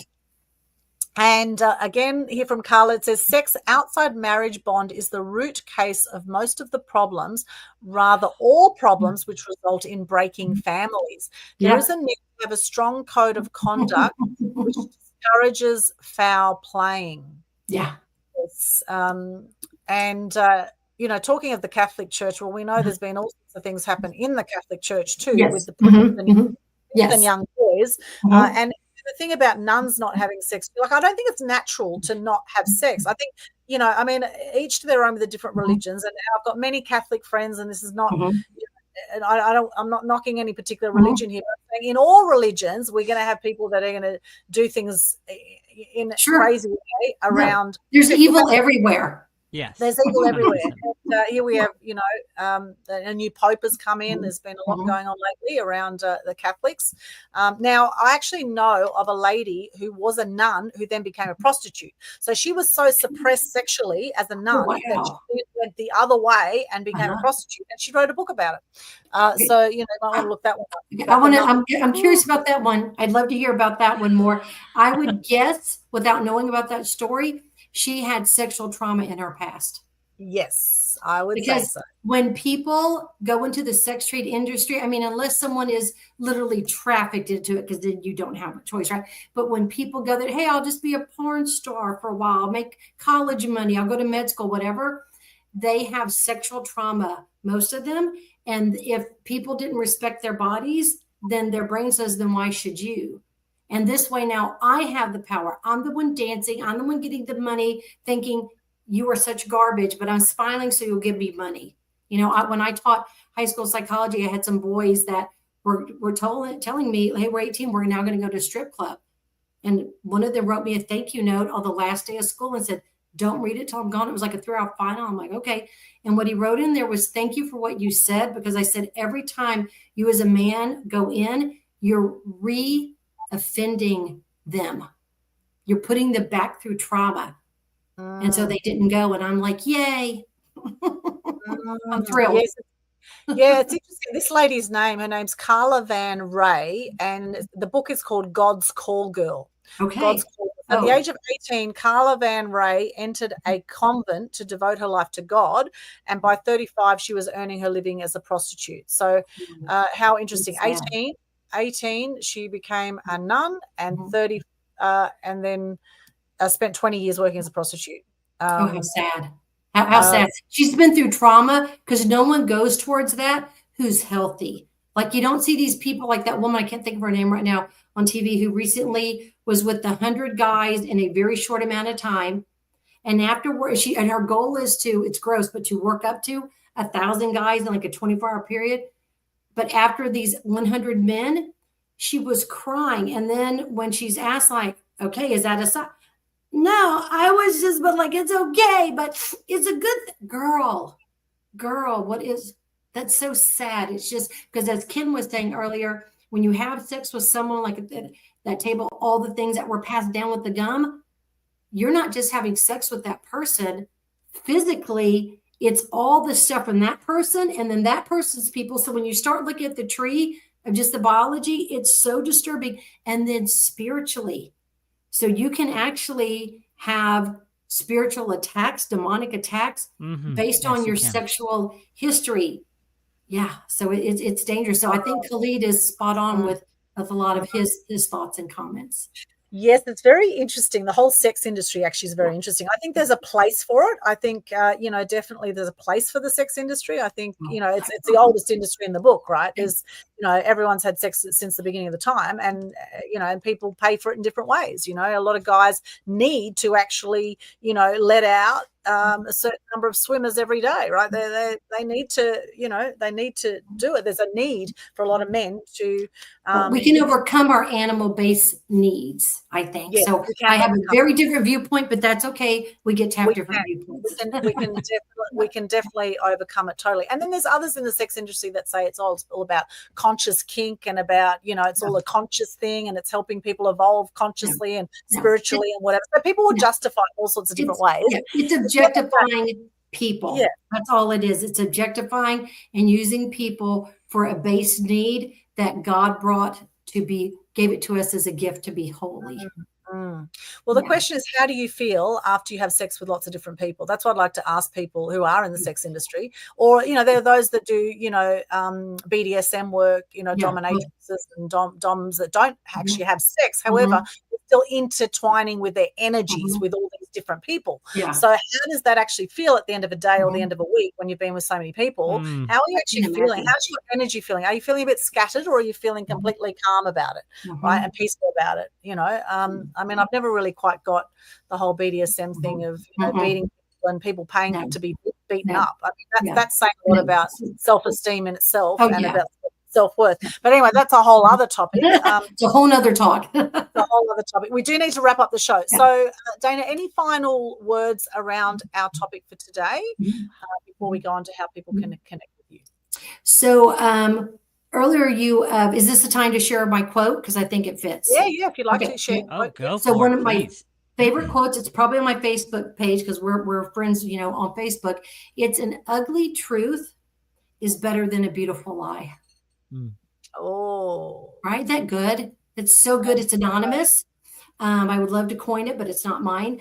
It's just so true. I want to be told the truth, even if it's painful, than someone lying and me going around being deluded that this person cares for me or loves me.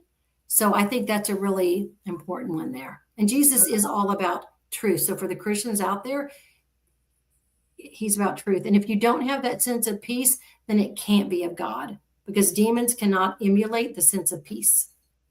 Oh, wow. I didn't even, that's a thought I've never had. I mean, I definitely see how that's true, but I never thought of it that way. That's interesting. Yeah.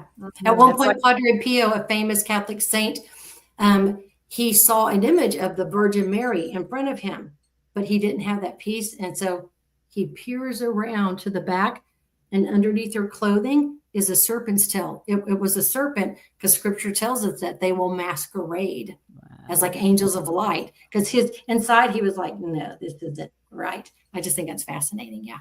Yeah. Wow. Yeah. Thank you for Another topic. That's amazing. And now, so how do you work with people, and how can people connect with you? Okay, so if I do speaking engagements across the country, I'd love to go international. I think that would be amazing. And so if you go to dananygaard.com, which I believe will be in the show notes, that's how you can reach me for speaking engagements. I see clients in the state of Texas. It can be anywhere because it's telecounseling. Uh-oh. Whoops, it's just frozen there. And that is my online program for single Catholic women. Non-Catholic women can join us. You just have to understand we're not going to argue about theology about marriage. That's not what we're doing. And that's where I help women go from an insecure to secure attachment style, so they have that healthy foundation, so they can be ready for their Mr. Right. And so if they go to clarityplease.com, then that's where you can get the quiz that will help you to know, do you have an insecure or secure attachment style? Because if you have an insecure attachment style, you are attracting unhealthy people because you're unhealthy. So you got to get healthy, just like you got to take care of that cold or the flu. Yeah. Same thing. Yeah, I love that. So we've got there Dana Nygaard, spelled Dana for those on audio, NYGAARD.com, and then I'll share this other one, clarityplease.com. Miss to Mrs. from single to sacramental. I love that. Thank you. Very cool. Clarityplease.com is the other one, CLARITY please.com. There it is over there. Beautiful. Thank you, Dana. Now, Ken, over to you. What's your quote you'd like to share today? Oh, well, first I'm going to share how they can connect with me And then I've got a very unique quote over here that I kind of found. I was like, ooh, that's kind of cool. I'm going to share that one. So first of all, for those of you who don't know, my name is Ken Kleinberg, and I am a mastery weight loss coach. And my brand is Mastery Weight Loss. And it's mastery weight loss because mastery is a big key to that. It's about owning the journey, and it's about mastering the journey. And I've lost 62.5 pounds, and I've kept it off for 7+ years now, all without a diet and having that be sustainable. Right now, I'm actually giving away my 3 secrets to help people to lose weight, feel energized, and to get healthy without starving yourself and without going on a diet. In just 3 short, powerful one-on-one sessions with me in my mini educational boot camp, I expose the 3 biggest lies keeping people sick, stuck, and overweight, because that's how the industry makes money off of you. And I show them how to fuel their body God's way so that they can finally break free and keep the weight off for life sustainably, like I've been able to do. And so to be able to jump aboard that mini educational boot camp at a phenomenal price, you can go to www.masteryweightloss.com/connect. So mastery, MASTERY, weightloss.com/connect. And at the and you'll see 4 buttons on there. And the very first button at the top will be the link to join my mini educational boot camp. You got nothing to lose but those extra pounds, and you got everything to gain in the right way and in a very freeing way. The other 3 buttons, there's a button to subscribe to my YouTube channel. There is a button to connect with me on Facebook. And then there's even a button to schedule a free strategy call with me. Let me at least get on the Zoom call with you and point you in the right direction. You got nothing to lose there either. And so that's how you can connect with me. That's how you can work with me, get in touch with me. And this quote, it's a little bit of a different format, but I find it very fascinating with everything that we've been talking about today. So it's kind of a 2-part quote with 2 different people.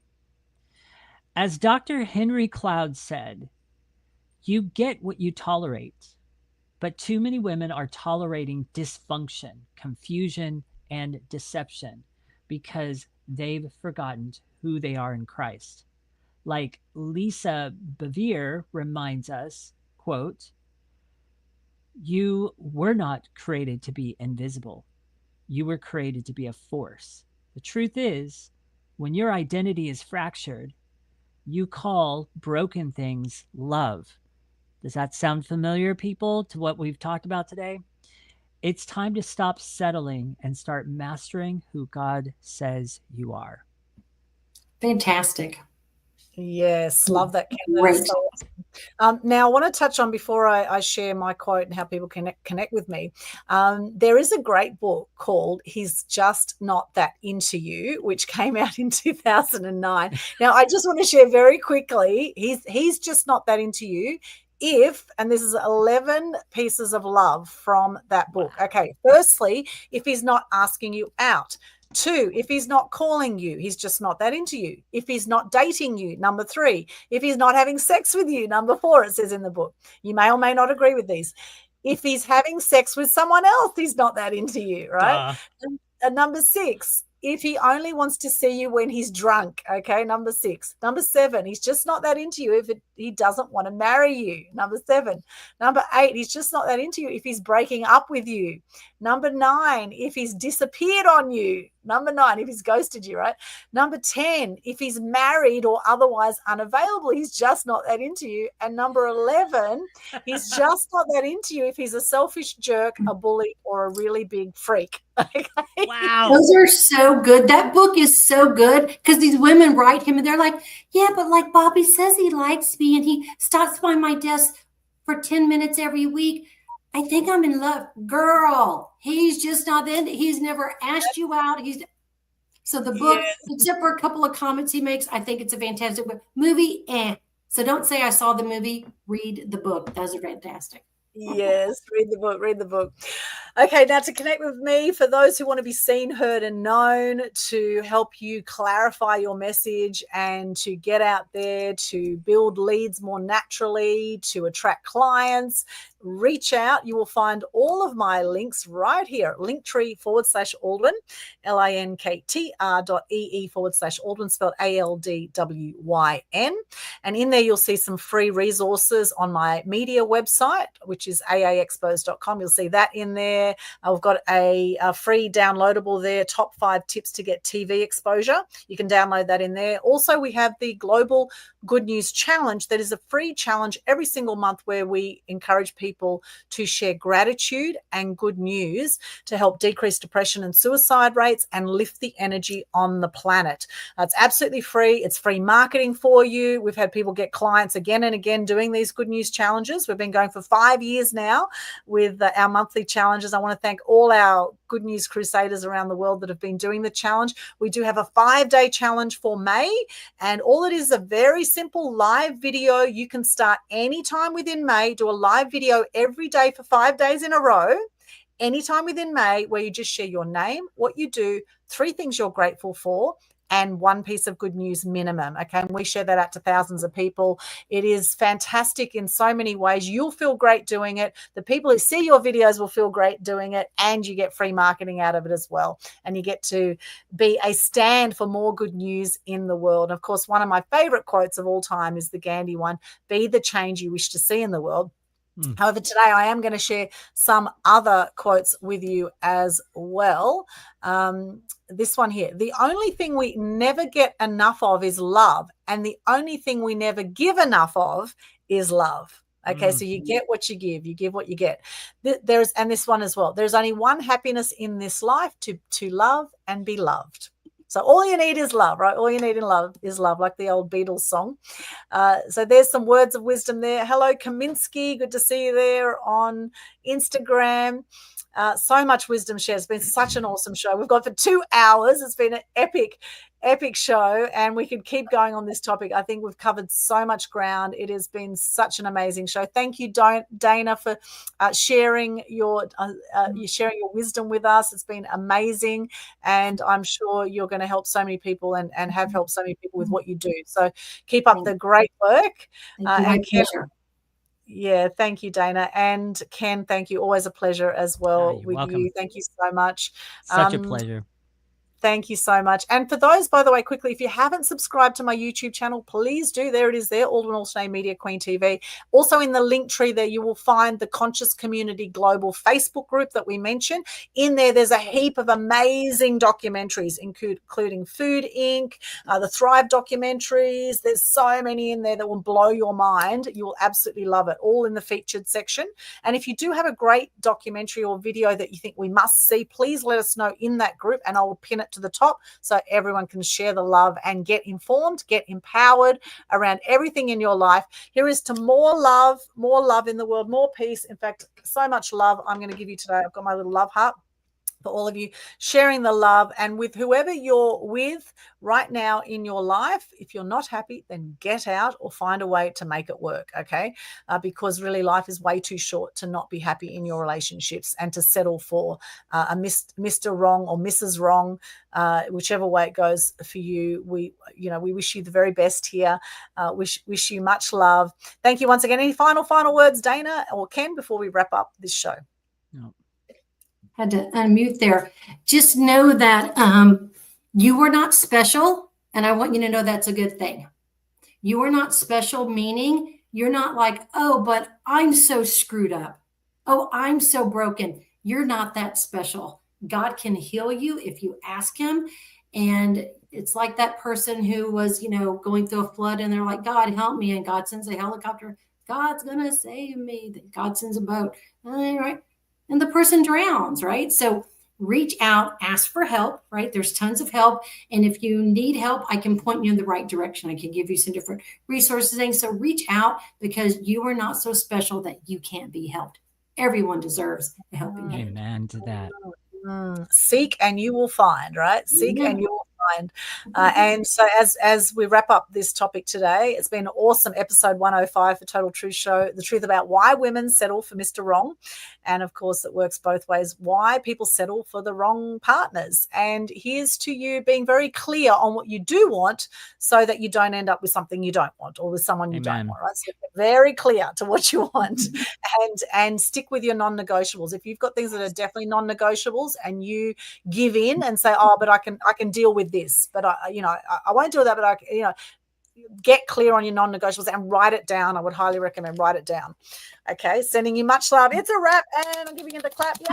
Thank you so much. Thank you, everyone. We'll see you next time here on Total Truth Show. Thanks for joining. If you've enjoyed it, share the love. Let us know what you got out of the show. We'll see you again next time. Bye for now. Thank you again, Dana.